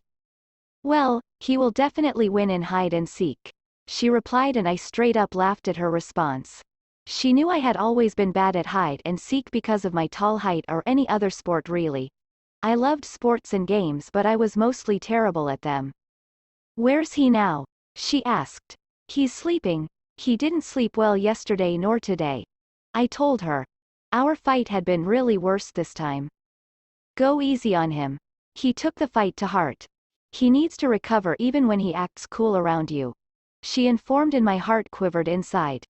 She was looking out for him and I want just letting my anger out on him in the morning. I was such a good girlfriend. My heart wasn't satisfied with her answer. It seemed like she was holding back something. Did he talk to you about something? I asked. No, but I realized his state when he called me yesterday while you were still being stubborn in the car. I could hear her dog barking in the background as I tried to concentrate on what she was telling me. I sat up on the bed. What do you mean? I still couldn't understand. He was full on crying, honey. Telling me that you were unconscious and unmoving and he didn't know what to do. She explained. I've never heard him cry like this in the 3 years you've been with him. He was really upset. She continued. That's why I wasn't surprised when you told me he apologized to Lauren last night. He didn't want to lose you. My heart was melting right now. I knew Joe was upset but not this much. I didn't mean to make him this worried and yet I was being angry at him for leaving the house without telling me. I don't give him a break and that's a fact. I was overdramatic and crazy and sometimes clingy and so many more things. He had to deal with so many of my personalities that it was a miracle he was still with me. I should have known this would happen. I replied, grabbing my forehead and trying to hold back tears. No, honey, don't beat yourself up over it. This is all part of loving and forgiving. There's no one to blame. Her comforting voice was the only reason I didn't break down right now. I know, but I don't know how to deal with all of this. I don't want to put him through things I put him through. I sobbed. I heard her lightly chuckle as she said, I'm pretty sure he didn't mean to put you through that either when he called me yesterday. She said, honey, sometimes we can't control what happens and that's fine. It makes us stronger and ready for the future. She advised. And I tried to calm myself down. Benjamin had jumped on my lap noticing my distress. Meowing and rubbing his head on my legs. After few more advices and comforting words from my mother, we ended the call. I washed my face to clear off any traces that I cried and went downstairs to check up on Joe. I haven't heard any sounds so he was probably still asleep. I was right. He was still deep in sleep, sprawled out on the couch. One arm over his head and one foot peeking out from the blanket I covered him in. I went over and tried to cover him up the best I could without waking him up. My heart was swelling with love for him because he was the only one outside my family who tolerated my hot disposition. Every one of my exes ran off to the hills after coming face to face with the real me. I decided to cook chicken Caesar salad, our favorite dish to pass the time. It was 6 o'clock now and he would be really hungry when he wakes up. Halfway through the recipe, I heard the ringtone of Joe's phone ringing upstairs. I washed and dried my hands then went upstairs to check who was calling. It had stopped ringing when I reached there. Picking it up I unlocked his phone. Yes, we knew each other's passwords and saw 3 missed calls from Patricia, his childhood friend. She was a really nice girl. I've met her many times because Joe always invited her to different parties and events just as I invited my friends. I thought about calling her back but I didn't know if I should. Thinking in between the thoughts I scrolled through the messages. Hey, is everything okay with you and Taylor? I read Patricia's messages. I know you told me it has been getting harder for you to deal with everything. I know it's related to her. What? Everything's gonna be okay, I'm here for you. Call me when you're ready to talk. Hell, screw my hot disposition. Chapter number 10. Swooning over him. Taylor's point of view. Calm down. Calm the fuck down. I told myself over and over again as I exited the bedroom and went downstairs. I'm highly suspicious, I know. But I have to start dealing with things in a reasonable manner, not lash out at people, particularly at Joe. I mean, it's not his fault. I knew Patricia was all up in his business since the beginning of time. She was his childhood friend, for God's sake. But it's not exactly her fault either. Clearly Joe told her something that led her to believe that something was not right between us. He told her it was getting harder for him to deal with things. He never told me anything like that. Maybe the things was me. Shit, it's all so confusing. But one thing was for sure, we needed to start communicating more. Right now, I'll let it slide. Andrea told me to go easy on him and I'll do just that. Maybe he'll tell me when he's ready. I should not start an argument again. These days have been rough enough already.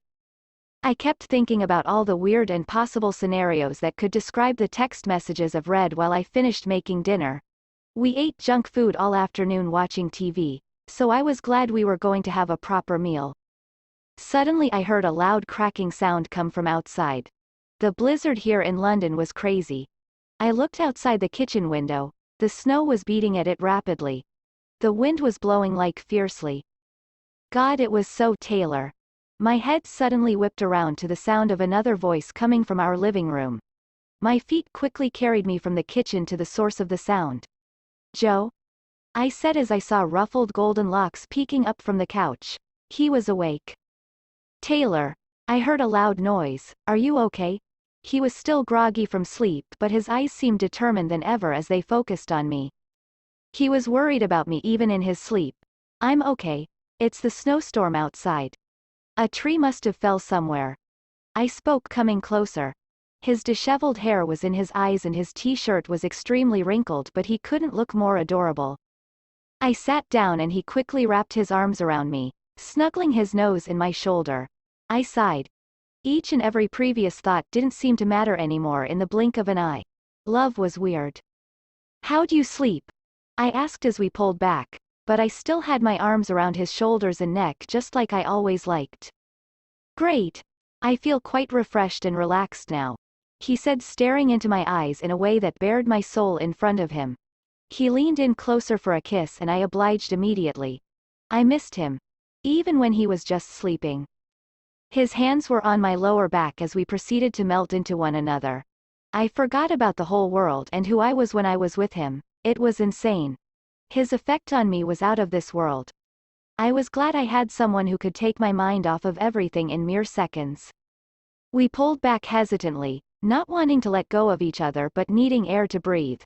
My arms were still on his shoulders and his hands were still holding on to my lower back. Sorry, do I have morning breath? He asked, suddenly shameful of his breath, which didn't smell bad at all. It's evening. How can you have morning breath in the evening? I teased him even when I knew what he meant. I don't know what morning breath is called in the evening. He simply replied, tired, yet a playful smile was forming on his lips. Don't you have a degree in English literature? Or were you just bunking all of the classes and hanging out with girls? I teased. My hands were all up in his hair now, ruffling it even more. He suddenly seemed offended as he pulled back with a sore expression on his face. But I knew he was just overacting. He loves it. Hey! How dare you accuse me of such a thing? Need to remind you, I was first in my drama class and I only hung out with my mates. He said, quickly coming out of his sleepy state and answering me head-on. I knew he was first in his drama class. He always bragged about that. That's why he further studied drama and acting and ended up pursuing his acting career. I smirked at his response. You really didn't hang out with any girls? I asked with my eyebrows raised. But inside I actually did want to know the answer. His eyes turned into a straight line as he looked at me with an unimpressed expression on his face. Babe, I was busy studying drama because God knew I would have to deal with a dramatic queen in the future. He seemed satisfied with his answer when my eyes turned into straight lines too. And then he tackled me onto the couch, tickling my sides and making me laugh and scream at the same time, while mimicking my words in his bad attempt at an American accent. Joe, you left without telling. I hate you. Who were you with? I don't even want to talk to you right now. I heard some phrases and others slipped from my hearing as I tried not to scream and scramble away from his merciless hands. I couldn't even form any words and I couldn't even breathe.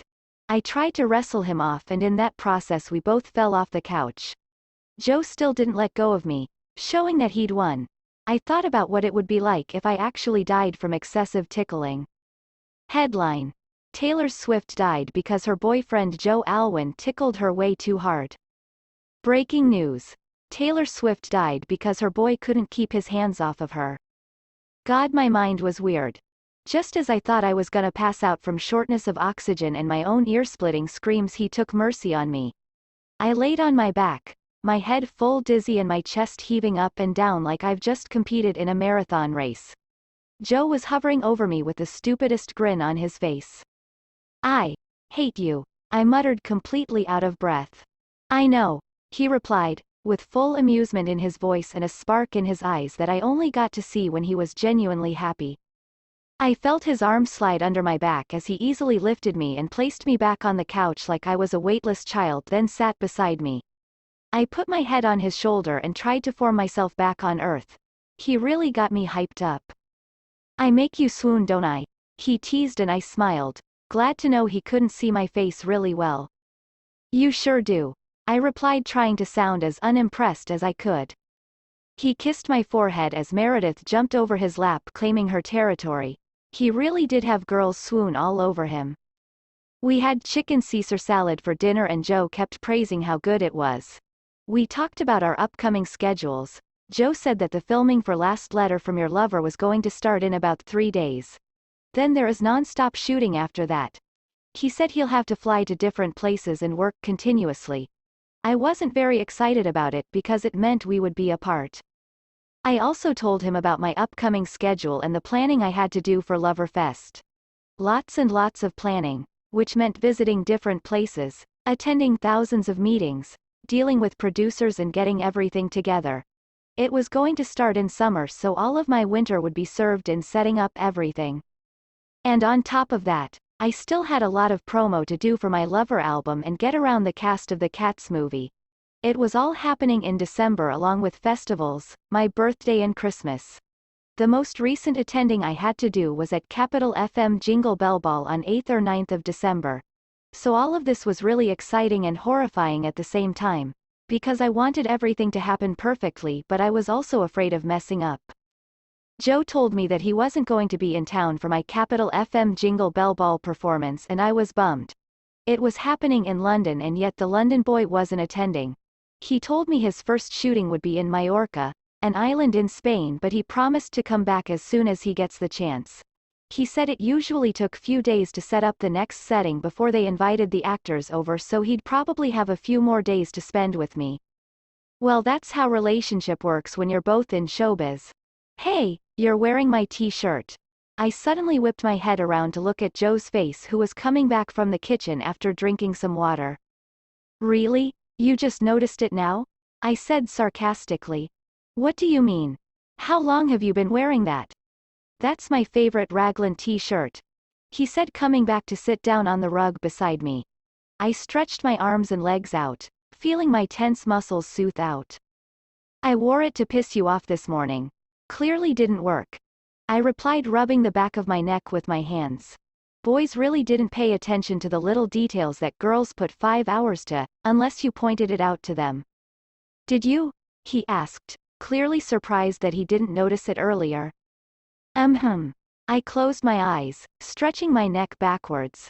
"It really is made of such soft and nice fabric," I said. He went in to give me an unexpected kiss on my lips that completely took my breath away. "You look extremely adorable in it," he complimented. I felt my cheeks heat up. "I thought you didn't want me to wear it." I told the truth. "When did I say that?" he said, coming around and pulling my legs on his lap. I wasn't wearing any pants except for an underwear, which suddenly made me really conscious about my bare legs, but I was confident because I shaved and moisturized well today. He started to run his hand up and down my legs, massaging my thighs and ankles. I whimpered cause it felt so good and laid on my back, enjoying the free spa. "Thank you for this," I sighed in comfort as he put pressure on my calves, massaging just the right spots. "It's my pleasure," he announced. I suddenly remembered that Tree was going to be here somewhere between 8 or 9 to talk about the Cats movie promotion or something. I was so not in the mood for this right now. But I had to do a lot of work tomorrow, so I better get it out of the way today. Joe's phone suddenly buzzed, distracting me from my thoughts. He gently placed my legs down and got up to get his phone. Patricia's messages and calls this evening came to my mind. I wanted to talk to him about it, but we both were in such a good mood today, so I didn't want to ruin anything. Maybe he'll tell me himself if something is really wrong. I just have to be patient. "Wow, this is how you greet your older brother." I heard Joe's muffled voice coming from upstairs. It was probably his younger brother Patrick. I loved him. He was so goofy and humorous that you'll always laugh no matter in what mood you are. "Ah, yeah, I'll tell that to your ass when I come home." I chuckled at Joe's annoyed answers as he talked to his brother. I couldn't make much sense of the conversation, but I knew Patrick was being Patrick just like always. After 5 minutes, Joe came down the stairs staring at his phone. Patrick? I asked, sitting up on my elbows. Who else could annoy me in less than 5 minutes? He said, and I laughed out loud. I could relate because Austin was also like that when he wanted to. But I loved him with my whole heart, and I knew Joe loved his brothers too, even when they fought all the time. That's how siblings worked. Hey, I saw Joe call someone. Yeah, no, I'm fine. Uh-huh. No, everything's all right. Yeah. The snowstorm has been crazy too. No, it wasn't. Maybe 2 to 4 days when it dies down a bit. Yeah, all right. I'll call you. No, I didn't ignore them, I was just asleep. I didn't see your messages either. What? No, I haven't. Okay, let it go now. I know I won't. Yeah. Okay, bye. I heard Joe talk on the phone while pacing the living room. I was 100% sure it was Patricia just by the look on his face. That shy smile and tense expression easily gave it away. Turning the phone off, he came back to sit by my side. Patricia is accusing me of purposely rejecting her calls, when I was just asleep, he muttered. Why is that?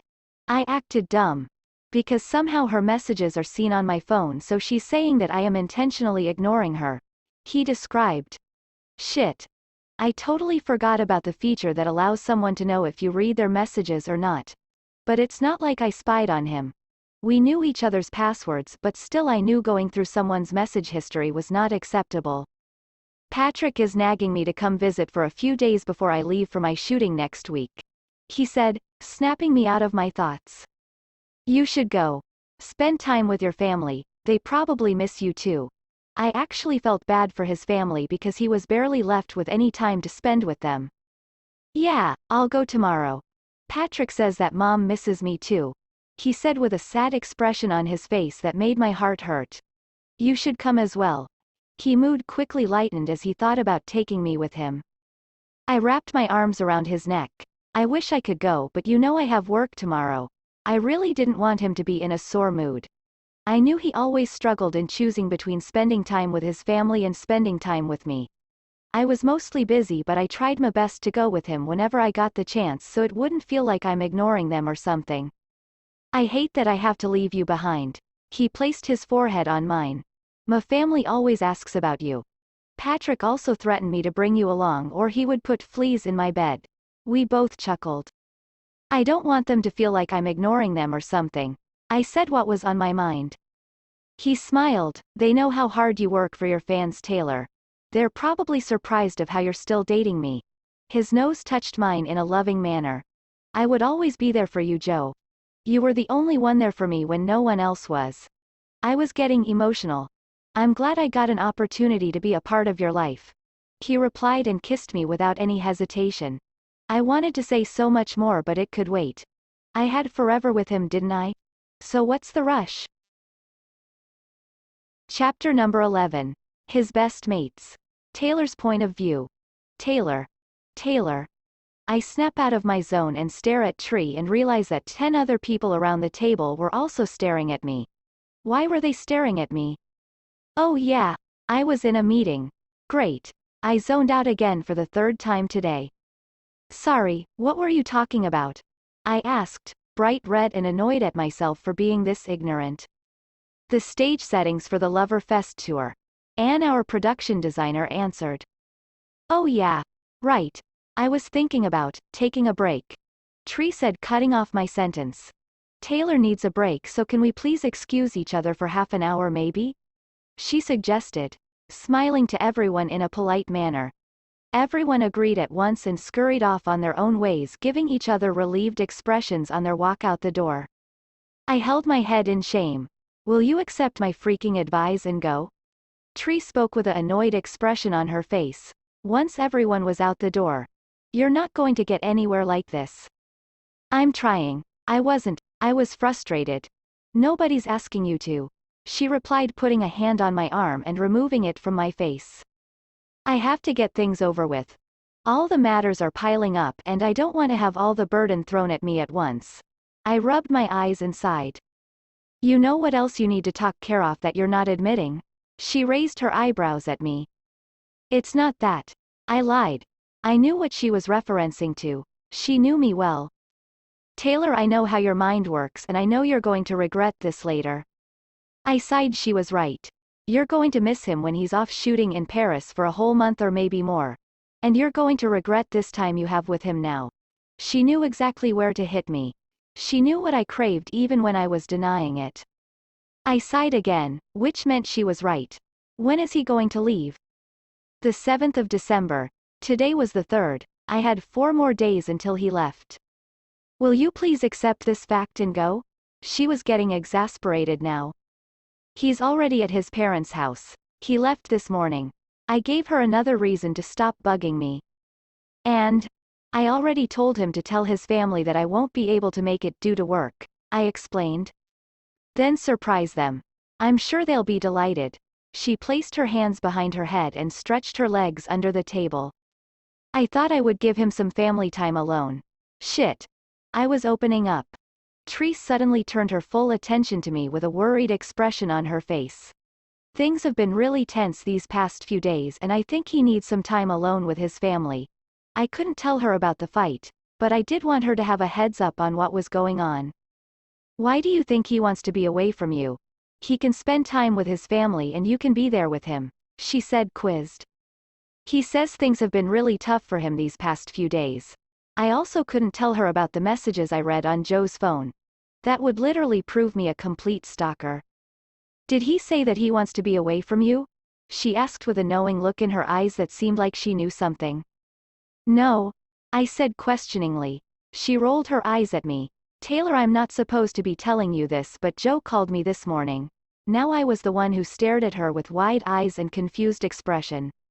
He wanted to know if you had any free time this week before he left. He told me not to tell you anything because he didn't want to force you into canceling your appointments and spending time with him. But he sounded devastated when I told him that you won't be free until after the Capital FM Jingle Bell Ball performance on the 8th of December, and that is after he is gone. Shit. I was heartbroken. Joe always tells me everything no matter good or bad. Then why has he been so carefully all of a sudden? It's like he is afraid of something. Yeah, shit. Tree blurted out. I should head home. I think I need to take care of things. I suddenly realized what I had to do and what has to be done right away. You do that. I'll take care of the rest of the appointments for the week. Tree stood up with me. Thanks, Tree. I hugged her. She literally has been my lifesaver on so many levels. But Taylor, you can't miss the rehearsal for the Capital FM performance on the 6th of December. You'd have to cancel your performance if you do. She informed as I put my phone in my purse getting ready to leave. Just email me the most important things, and cancel the rest. I replied facing her, like the Cat's promotional stuff that won't do them any good. Tree and I laughed out loud as we headed out the door. Good one, she muttered. I felt my heart beat faster with every step I took as I realized where I was going after this. Too short. Too long. Too formal. I rummaged through my clothes trying to find the best pair to wear to my boyfriend's parents' house. I was nervous. Don't know why, but I was. I couldn't shake the feeling off. It had settled in my chest and I knew it wouldn't disappear until I reached there. I had known his family for more than 3 years now and they know me just as much if not more than Joe. His parents Richard and Elizabeth were amazing. They never once made me feel uncomfortable or left out. And don't even get me started on his brothers, Thomas and Patrick. I think I fell in love with his family as soon as I met them. They were the easiest people to hang out with and Elizabeth's Sunday roast was something I looked forward to whenever I went to their house. It was delicious. Sighing, I realized I wasn't nervous because of his family, I was nervous because of Joe and everything that happened to us these past few days. I hope everyone has a good time today. Ending my thoughts, I finally decided on wearing a thick dark green long-sleeve top and brown jeans with same-colored beanie. It was too cold to wear a dress anyway. After getting dressed I settled on wearing a woolen scarf too, to save myself from the cold and also because Joe once told me that I looked cute in it, but I made myself believe I was only wearing it because it was cold. After that I put on minimum amount of makeup, which consisted of blush and light pink lipstick, which seemed like it was my original lip color. My phone's notification ringed as I was in the process of putting on my ankle-high brown boots. Picking it up, I saw Joe's message. Hope everything's going well in the meeting. Yes, everything's well. How about you? I texted back, not telling him that I'm actually getting dressed at our house right now to come to his. He would be so surprised. I loved giving surprises to people. There is nothing like getting a surprise right. Like you surprise someone according to the plan and they didn't find out beforehand. The feeling is amazing. The meeting is going to get very long. We have so many things to cover, I added, chuckling to myself as I wrote the text. I can't wait to see his surprised face. Without waiting for his reply, I quickly combed my hair and wore the beanie, setting it in the right angle and flicking my bangs in the rightful places.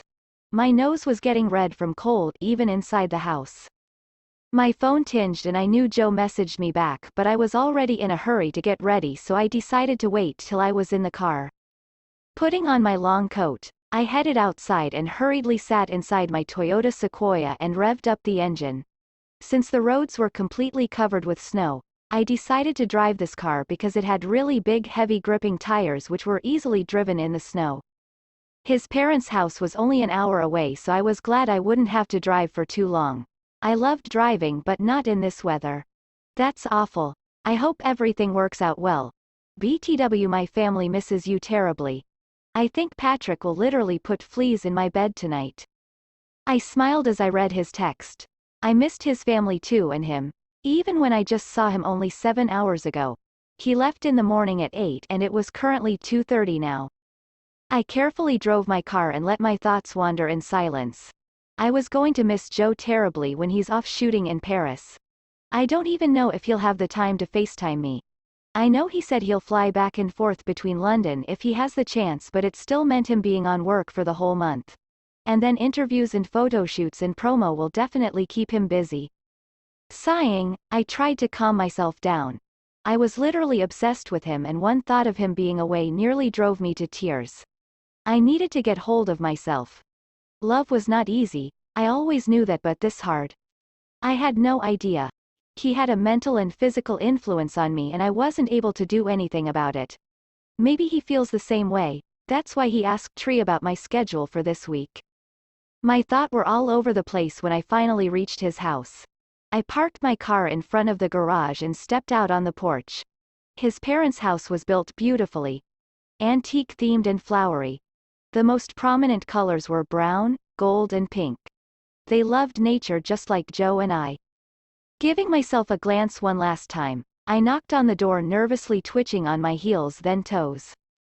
After 5 seconds, I heard a muffled voice coming near the front door. Mate, who's at the door? It was probably Patrick. And then the door opened. It was Patrick in a pair of white shorts and a half-sleeved light red t-shirt. His eyes widened when he realized it was me. Bloody Mary mix. Who is it? I heard Joe's voice from the background and smiled from ear to ear. Patrick, I exclaimed excitedly, and we hugged like two old pals meeting after an eternity. Joe said you couldn't come due to work. He said, hugging me, his voice a little sad. I felt so bad because he actually missed me and I didn't make enough time for him. What the hell is going on? I heard Thomas's surprised and happy voice coming from the living room. Bloody hell, Taylor? He exclaimed, and I squealed happily as I hugged him too. I missed all of them so much. As we backed away from each other, I saw Joe standing in the background with crossed arms and a pissed-off expression on his face, but I knew he was just doing that to hide his happiness underneath. Patrick closed the door behind me and I took off my long coat, hanging it on the coat stand. Really? Joe spoke as I came closer to him. You just texted me that you had a lot to cover in the meeting. I only smiled in return to his answer as I came more closer to him. I should have known. He uncrossed his arms as I was near enough to touch him, and without a single hesitation he engulfed me in his embrace. Putting his nose in the back of my head. That I'd come after you? I spoke in his arms. Yeah, something like that. He muttered, only interested in holding me right now. You two are like an old married couple. No kiss? Patrick remarked from the back. I giggled and Joe scowled at him. Actually, we weren't comfortable in showing PDA, not even in front of our close friends or family. It had been just like that ever since we've been together. I don't think anyone has ever seen us kiss. Just when Joe was about to say something to his cheeky brother, his parents came from upstairs. And squeals, meetings and talks continued. We all were sitting on the couch after eating beef Wellington, pasty and afternoon tea. I was literally full and stuffed with all the food Elizabeth made. I also helped her in the kitchen while the boys hung out in the living room watching football match. I laughed at everything and nothing while cooking with Liz. She was a psychiatrist and her humor was actually out of this world. She understood every joke I made and I told her all the light-hearted things that happened to me in the past few weeks. Joe came twice to check on us in the kitchen and Liz shooed him away saying that we were having girl talks and boys were not allowed. After she shooed him for the second time she said, "He really can't be away from you, can he?" She said, preparing the fillings for the pasty. I just smiled in return because I was actually quite shy when someone talked about or mentioned our relationship. It was weird, I don't know, but I was never able to give a proper answer when someone talked about it. "I hope it stays that way forever," she said, and I saw sincerity and love in her eyes. Like a mother wishing the utmost best for her children. "Thank you," I replied. I was glad she was so supportive of our relationship. Actually, all of his family was very supportive, that's why I never felt uneasy or left out when I sat in between them. It was truly a blessing. So here we were, slouched on the couches holding our bellies because we all have eaten way too much than we should have. It was not really our fault, the food was illegally good. Patrick and Thomas were sharing one couch while Joe and I shared the other, and Rick and Lizzie sat on the big sofa-type chair which was only made for 2 people.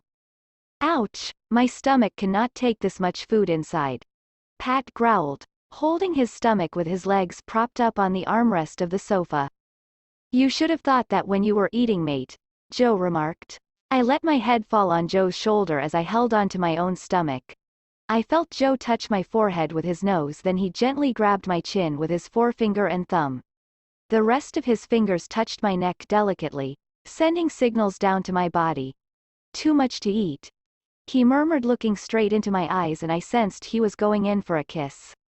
"Yeah, the food was very delicious," I replied, lifting my head from his shoulder and keep a little distance. I knew it was okay for couples to kiss, but I just couldn't bring myself to do it. It was something special, vulnerable and sweet, and I wanted it to happen where I didn't need to force myself. Joe noticed my hesitation and quickly looked away. Something flashed in front of his eyes that disappeared in a nanosecond. I couldn't recognize it, but I felt bad. I reached out and grabbed his hand resting on his thigh. He twitched a bit in surprise as he first looked at our intertwined hands and then at my face with furrowed eyebrows but a gorgeous smile sneaking up on his lips. "I love you," I mouthed when he looked at me and his smile widened. He brought my hand up to his lips and kissed it, and my toes curled in sensation and love for him, but I tried to keep it together. This football match sucks, Pat was speaking when Tom suddenly cut him off. "Watch your language, Pat," he strictly said, and then motioned in my direction with his eyes. "Oh yeah, I was just saying that this game sucks dirt, you know. It's really bad." He gave his opinion about the football match that we were currently watching on TV. I pressed my lips together to prevent myself from laughing at Pat's outspoken humorous nature. England was losing and Rick had turned the volume down to almost mute because there was nothing exciting about it. We all still watched TV anyway because we all were very tired. Tuck, tuck, tuck. We all turned our attention away from the match and looked at each other as the door knocked. "Patrick, go get the door," Richard announced. "Hey, why I'm always the one getting doors?" Pat said, frustrated. "Because you're the youngest," Joe declared, and I tried to hold back my laughter once again at Pat's pissed-off expression. "I'm only 3 years younger than Tom," he said, crossing his arms defensively. "But still young though," Tom said, grinning. The door knocked again. "Pat," Liz said, getting angry. Fine, I'm going," he said, walking towards the front door. I looked at Joe with "do you know who's at the door" expression. He shook his head with furrowed eyebrows and my eyes reverted back to the door. Patrick opened it and my blood pressure suddenly turned to maximum degree when I realized who it was. Patrick. Hey. How are you? It was Patricia. Chapter 12. Why so blue? Joe's point of view. I played with Taylor's hair, twirling my fingers in the back of her head as Pat paraded towards the door to open it. I couldn't care less about who was at the door right now because I got everything I needed right here with me. She came out of nowhere in the afternoon to surprise me and my family, and it was the best surprise I have ever gotten in my life. I was missing her terribly and thinking about what I would do without her when I'm off shooting my upcoming movie. I hated to be that far away from her. But I knew I'll always come back and she'll always be there for me, and that was everything. Taylor's attention was glued to the door as Pat opened it, and I was busy admiring her beautiful features. She looked incredibly adorable and cuddly in winter clothes, especially with that brown beanie. I wanted to kiss her so bad, but she had already refused to kiss me once. I knew she was not the PDA type, especially because we both decided to keep our relationship private, but I didn't know she hesitates to kiss me even in front of my family. It wasn't like the paparazzi were photographing us right now. I hated those bloody assholes. I decided to ask me about it when we get home. Patrick. Hey. How are you? I heard Patricia's high-pitched voice coming from the front door. Is this some kind of surprise day? People are showing up unannounced. Not that I'm complaining because Taylor was here with me. But I wasn't so thrilled about Patricia. I did owe her an apology because she was mad at me for ignoring her calls and texts. I couldn't tell her about the fight between Taylor and I and how worried I have been for the past week. But I did mention that things weren't going so well because I didn't know what else to say regarding me and Taylor's situation. And ever since then she has been nagging me to tell her everything. I started to ignore some of her calls and messages because I was getting annoyed. I saw her hug Patrick and step inside the living room after taking off her coat. Hey everyone, she greeted, and I saw her eyes widen when she realized who I was sitting with. Taylor, you're here as well, she chirped, and I saw Taylor give a small smile in return. What a coincidence, Taylor said as Patricia hugged her, then sat down beside her on the sofa. You came a little too late, Patty. We have already eaten all of the food, Patrick announced as he sat back down beside Tom. My mom chuckled as she said, no, we still have a lot of leftovers. I'll warm them up for you, she said, getting up. No, Liz. That won't be necessary, I already ate lunch with Mark today, Patricia replied when she saw my mom standing up. How is Mark, by the way? He never actually visits us, my dad asked. Mark was Patricia's boyfriend. They have been dating for almost a year now. She claims she is deeply in love with him. He's amazing. He's just a little bit reserved. I'll force him to come next time, she promised. Mark really was a very reserved guy. I only met him 4 to 5 times and heard him speak only twice. Ha. Unlike you, Tom teased. He was right, Patricia was the complete opposite of Mark. I had known her since school days and she never once backed away from anything. She always said that she loved challenges. The more complex the better.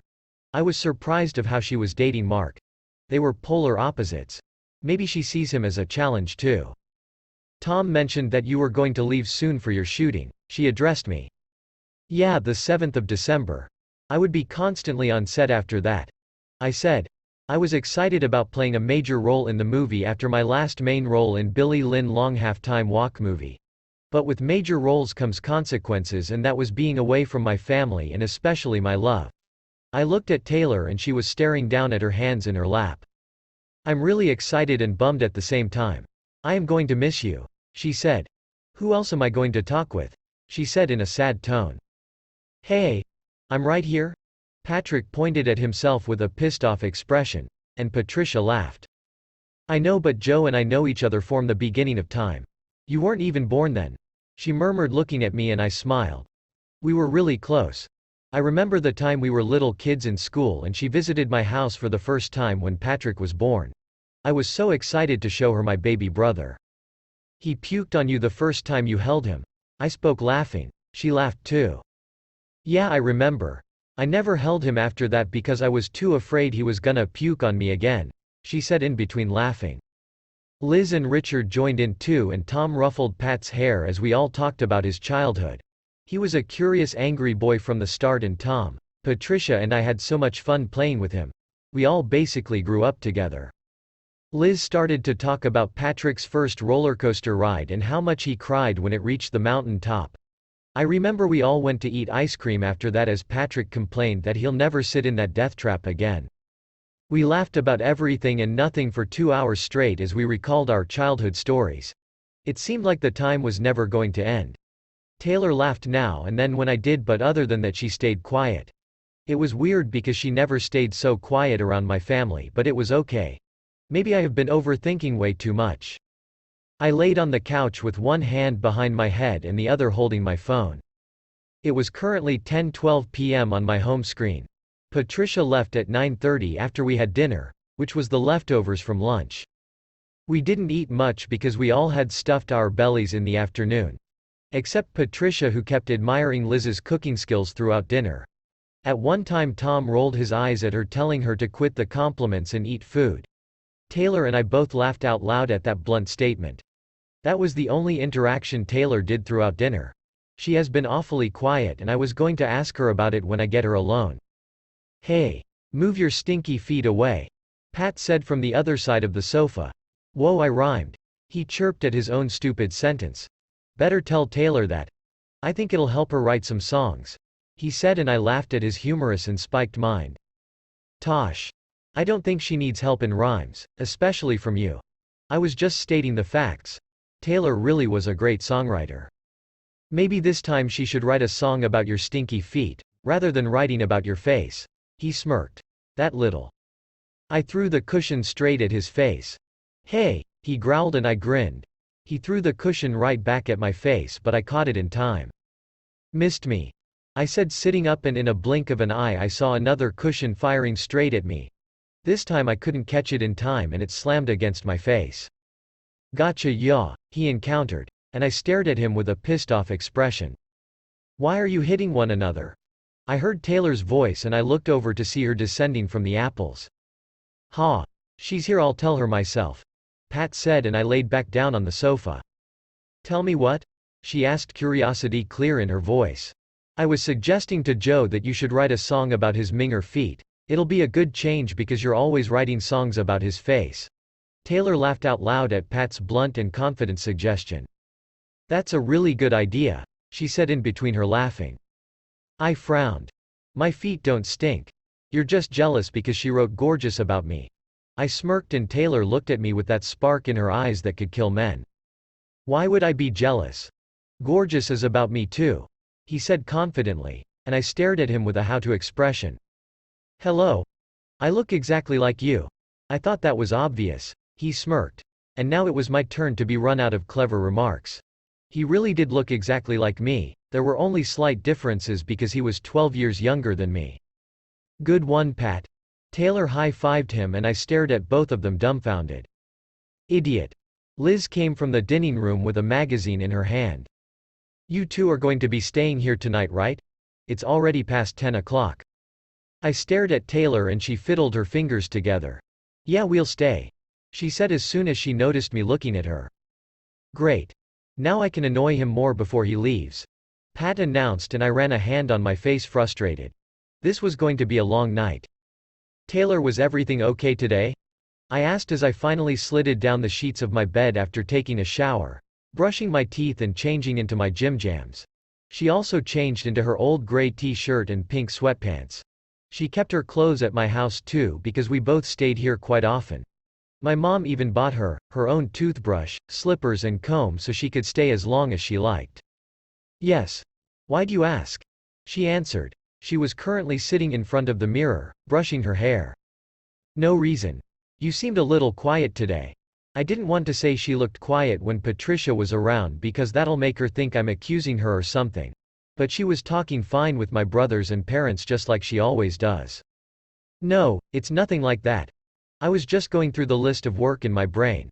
I have a lot to catch up on," she said, not meeting my gaze. "Oh well. I hope I'm not keeping you from anything," I said, trying my best to hide my sadness. I actually wanted to spend more time with her, but I didn't want to be the reason for her missing her works. I sometimes forgot how big of a deal she was in this world because I only thought about how important she was to me. I couldn't tell her about my call with her publicist today. But I was desperate to know if she'll have free time to spend with me before I leave. But Tree informed me that her schedule was totally jam-packed for the weekend. I was still surprised of how she had free time today. She turned her attention to me as she finished smoothing out her velvet blonde hair and came closer to the bed. She slid under the covers and wrapped her arms around my waist. "You never keep me from things, Joe, because you're more important than anything in this world." She spoke, looking straight into my eyes with that sincere wide-eyed gaze. I smiled as my heart melted inside. I wrapped my arms fully around her in response and tucked my nose in her hair. I was damn lucky to have her in my life. She was a superstar, one of the most famous and important people in the world, yet she never made me feel less important. In fact, she made me feel like a really important person myself, when before her I never felt that way. "I have the rest of the week off," she whispered against my chest. "What?" "I just asked Tree today about this matter and she said the complete opposite. I cancelled all of my meetings for the week because they weren't very important," she added, looking up at me. "Why would you do that?" I indirectly wanted to know if Tree told her about my call. I made her promise not to because I didn't want her to cancel anything only for me. "Because you're more important than anything in this world for me," she spoke without a single ounce of hesitation. I still feel guilty because she cut me off saying, "Shish. I know you have that kind of heart, Joseph. None of my ex-boyfriends ever thought about how hard I worked, but you always do. And I want to spend this time together to show you that nothing matters to me as much as you." I felt her heartbeat quicken against my chest as she spoke those words, and I was damn sure she could feel mine too. There were only 2 times Taylor called me Joseph instead of Joe. One if she's incredibly mad at me, or second if she was trying to tell me something sincerely. I smiled as I was quite positive it was the latter this time. A weird feeling settled into my stomach. Was it love? Was it fear? Or was I praying that this would last forever? Or maybe I was afraid that I'll mess up and she won't be able to love me like this again? It was all bundled up in my mind, and I did one thing I know which would make it all better. I ducked my head down and met her soft velvet lips halfway. I wrapped my one arm around her back and put my other hand on the back of her head. She whimpered against my lips like she was about to cry, and her hands shook as they reached up to touch my neck. I held her tighter, comforting her without any words. She deserved nothing but happiness, and I wanted to make sure she knew that. I loved her more than I could ever describe. I pulled back a little when I felt our lungs struggling to breathe and put my forehead against hers. "You're my world, Taylor." I breathed in her scent with closed eyes, trying to get my rapid heartbeat back to normal. "And you're mine," she slowly whispered, her heart thudding against me. I felt her wet eyelashes stroke against my cheeks as she moved, her breath unsteady. I caressed her back soothingly, letting her know how much I cared. Minutes passed, or maybe hours. We rested against each other, holding on. She slowly slipped in her sleep as I rubbed her back and ran my fingers in the back of her hair. Her breath became steady and deep now, and her heartbeat matched with mine. She always fell asleep listening to my heartbeat. And I remember she once told me that it was her favorite sound in the entire world apart from my voice, which made me blush bright red. Her face was still turned up towards me as she fell asleep, and I stared at her with all my heart. I prayed this would last forever. Me and her like this. 2 hearts intertwined together with mingled breaths and delicate tender feelings. It was heaven at its utmost peak. But why did I get the feeling that something was going to happen that'll turn this heaven upside down? Chapter number 13. Tied together with promises. Taylor's point of view.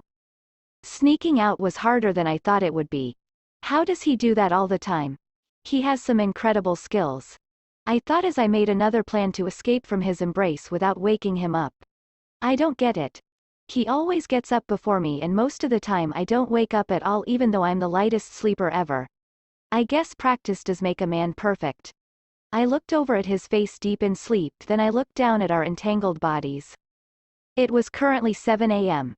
The first time I woke up early without having any appointments forcing me to do so. I guess I slept well last night. The sun was slamming his rays through the window, and peeking in through the little holes. Joe was sound asleep, and I woke up at 6:30 a.m. After debating with myself for half an hour about if I should go back to sleep or not, I decided to finally get up. But then I found out that it was impossible to get out of bed without waking Joe, because he had his arms wrapped around me with his face resting on my shoulder, and I didn't have the heart to wake him up. He looked too peaceful. "You better hurry up, Pat. The bus is going to be here soon." I'm not going to driving you again to school. I was hearing muffled voices coming from downstairs. Pat and Tom were getting ready and Lizzie was making breakfast. I slowly slid up in bed and propped myself up on my elbows. Joe's head slowly slipped from my shoulder and onto the pillows. Thankfully he didn't wake up. Then I slowly lifted his arm draped over my belly and rolled out of bed. I did a small victory happy dance as I realized that Joe hasn't woken up. You're starting to sound like Mom, Pat announced, and I muffled my laughter by putting my hand over my mouth so Joe wouldn't wake up. Pat was so outspoken, it was hilarious. I can't wait to get my freaking driver's license so I'm free to go whenever I want, I heard Patrick's voice. Yeah, under Mom's permission, Tom replied, and I chuckled at their 7 a.m. conversations as I went into the bathroom to get ready for the day. It was nice to have family around. They never let you get bored and make you feel like a normal person. It was a breath of fresh air for me since I was constantly on duty and being away from my parents wasn't easy at all. After freshening up and changing into decent clothes, I went downstairs and greeted everyone. Tom and Pat asked if Joe was awake yet and exchanged looks when I told them he was still asleep. Last night must have been rough. Pat smirked and I knew what he was referring to. I laughed out loud and Tom stomped Patrick's head with his hand. Not like you think, Pat, I replied, sitting down on the breakfast table. Yeah, you wouldn't understand because you've never had a proper girlfriend, Tom said to his brother, grinning. Joe's actually so lucky, Pat whined, eating his cereal. I doubt I'm even gonna get such an amazing girl like you, Taylor. He spoke with puppy eyes. You're only 17, Pat. I'm sure you'll find someone much better than me, I said, fixing myself a cup of coffee. And you should focus on your studies instead of thinking about girls. I heard Liz's voice as she came from the dining room to the kitchen. How'd you sleep? She directed with a smile as she saw me standing beside the kitchen aisle. Very well, thank you, I replied with a genuine smile. Then we heard the horn of Pat's school bus as it arrived on the street. Pat, hurry up, honey, Elizabeth required as Patrick put his raincoat on. The weather was getting colder each passing day. Oh wait, I forgot my backpack, he spoke, running up the stairs to his bedroom. I looked over and saw his backpack lying on the couch in the living room. Maybe he forgot he put it there. I walked over and picked it up to give it to him when he comes back from looking in his bedroom. The bus gave another horn. He's not exactly looking for his backpack, Tom said mischievously when he saw me picking it up. Then wah, you little twitch, I heard Joe's angry growl, and I got my answer when I saw a huge ball falling downstairs and Pat running for his life. The bus is waiting for me, mate. Gotta go, he squealed in between his run. Thanks, Tay, he said as he grabbed his backpack from my hand on his way to the door. Just then we all turned our to the disheveled Joe running downstairs with a pissed-off expression on his face. You gonna pay for this, Pat? Just wait, Joe exclaimed, standing in the doorway as he saw Patrick run out onto the street towards his school bus. Tom was laughing his face off. Liz was standing with her arms crossed and I was still trying to figure out exactly what happened. That wench threw the ball at my face while I was sleeping, Joe turned to tell his mum. His hair was sticking up in different places and one side of his pajama was caught up onto his knee, which made it so difficult to take him seriously. I'll deal with him when he gets home, Lizzie spoke, trying her best to keep a straight face, and Tom laughed shamelessly. Joe's eyes turned into slits as he looked at him, and then they caught mine. He pouted like a baby and I came closer to hug him while trying to contain my own laughter. We'll get him back, I said over his shoulder. He pulled back from the hug and looked at me. You find this amusing too, don't you? He said, but half of his anger had already disappeared.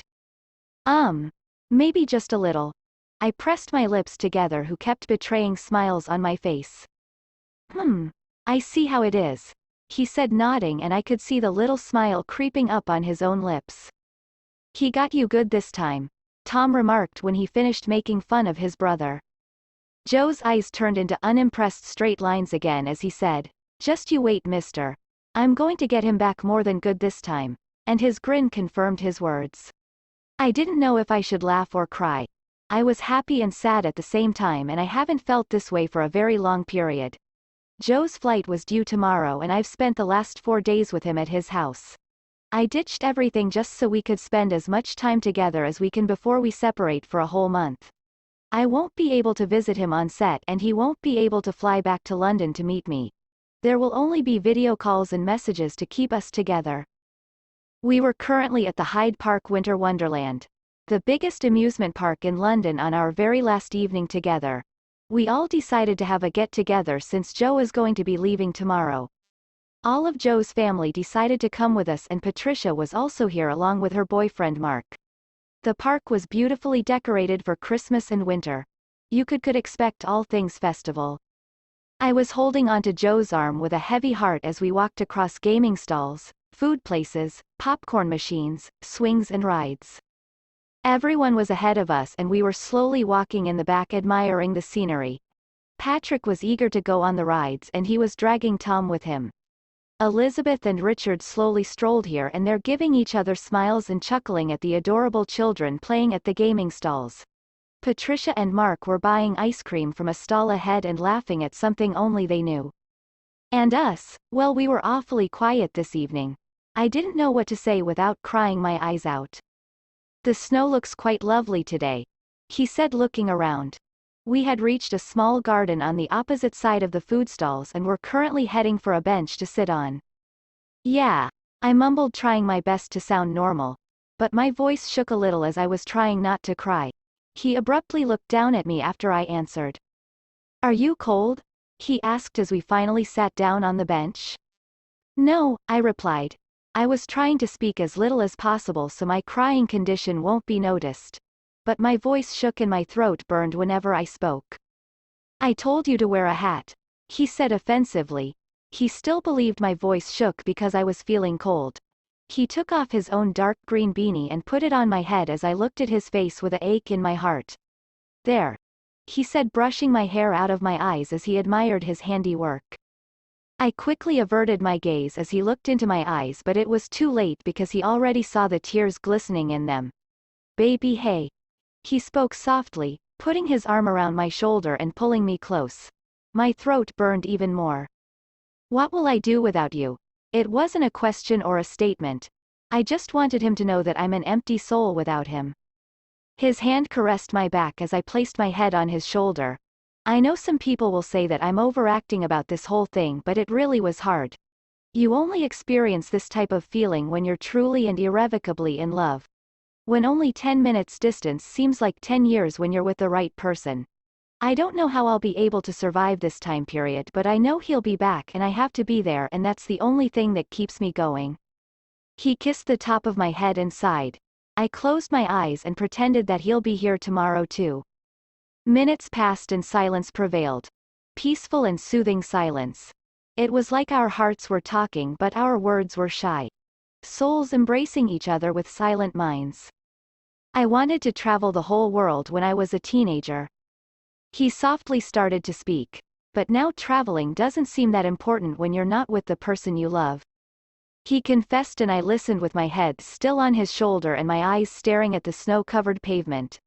Patrick and Tom were currently ahead buying tickets for some ride.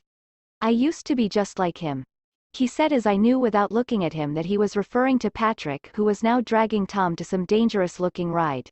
But now all these things seem meaningless if you don't have the person to share it with you.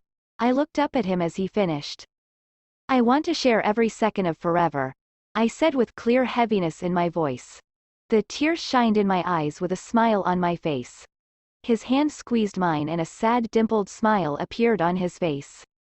You're everything I ever prayed for, baby. His breath tickled the hair on my neck as he spoke, sending rays down to my toes. Our noses touched but we didn't kiss. The love we shared could never be expressed with just one kiss. Be back soon, I pleaded with a small voice like a child asking for candy. He chuckled softly, believe me, you don't have to ask. I never wanted to let him go, but there's some things we cannot control.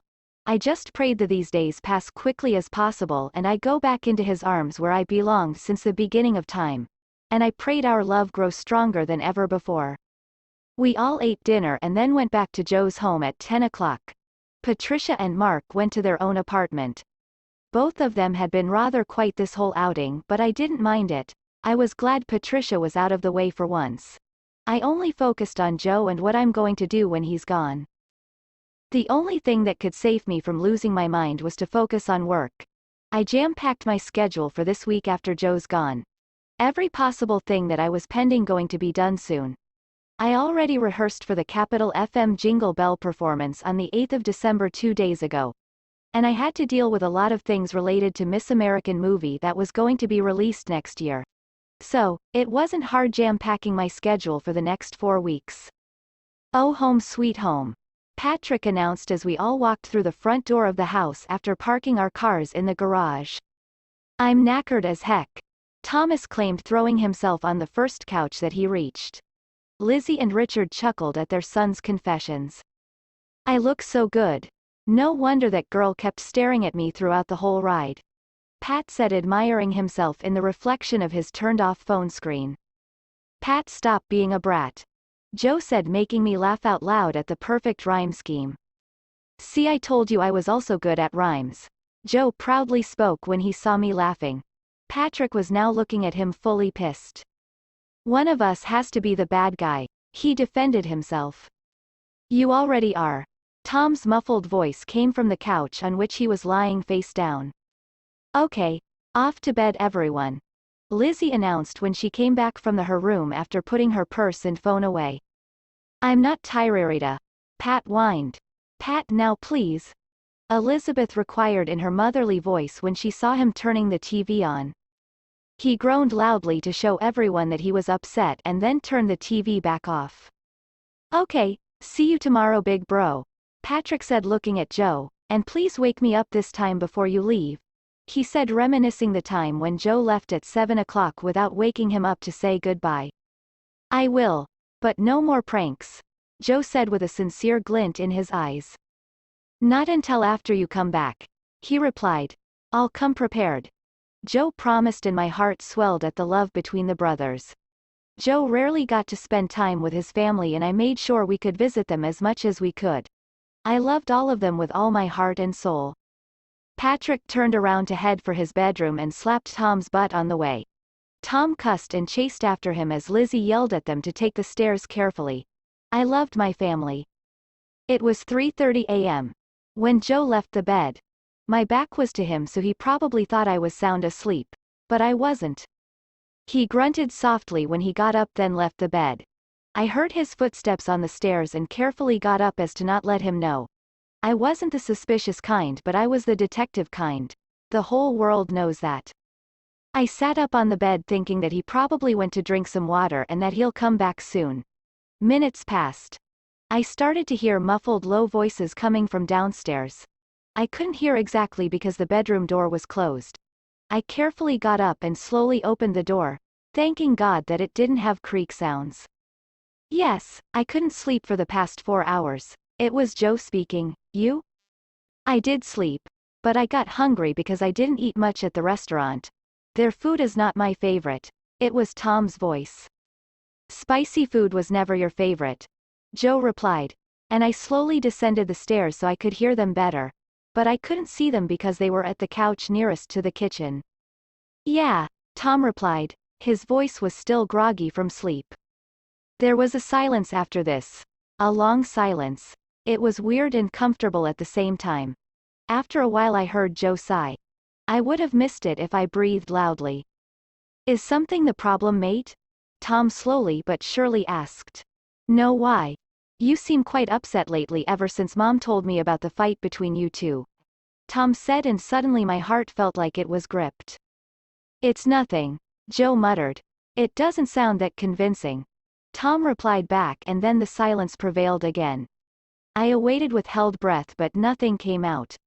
Joe was awfully quiet, which meant something was surely bothering him. I waited and waited, praying that he'd say something, but he didn't. Just as I was about to give up and go back to wait for him in the bedroom, I heard his small, unsure voice. Sometimes I feel like I'm trapped in the relationship with Taylor, he said. My heart dropped in my chest as his words settled into my mind. And then the whole world crashed before my eyes.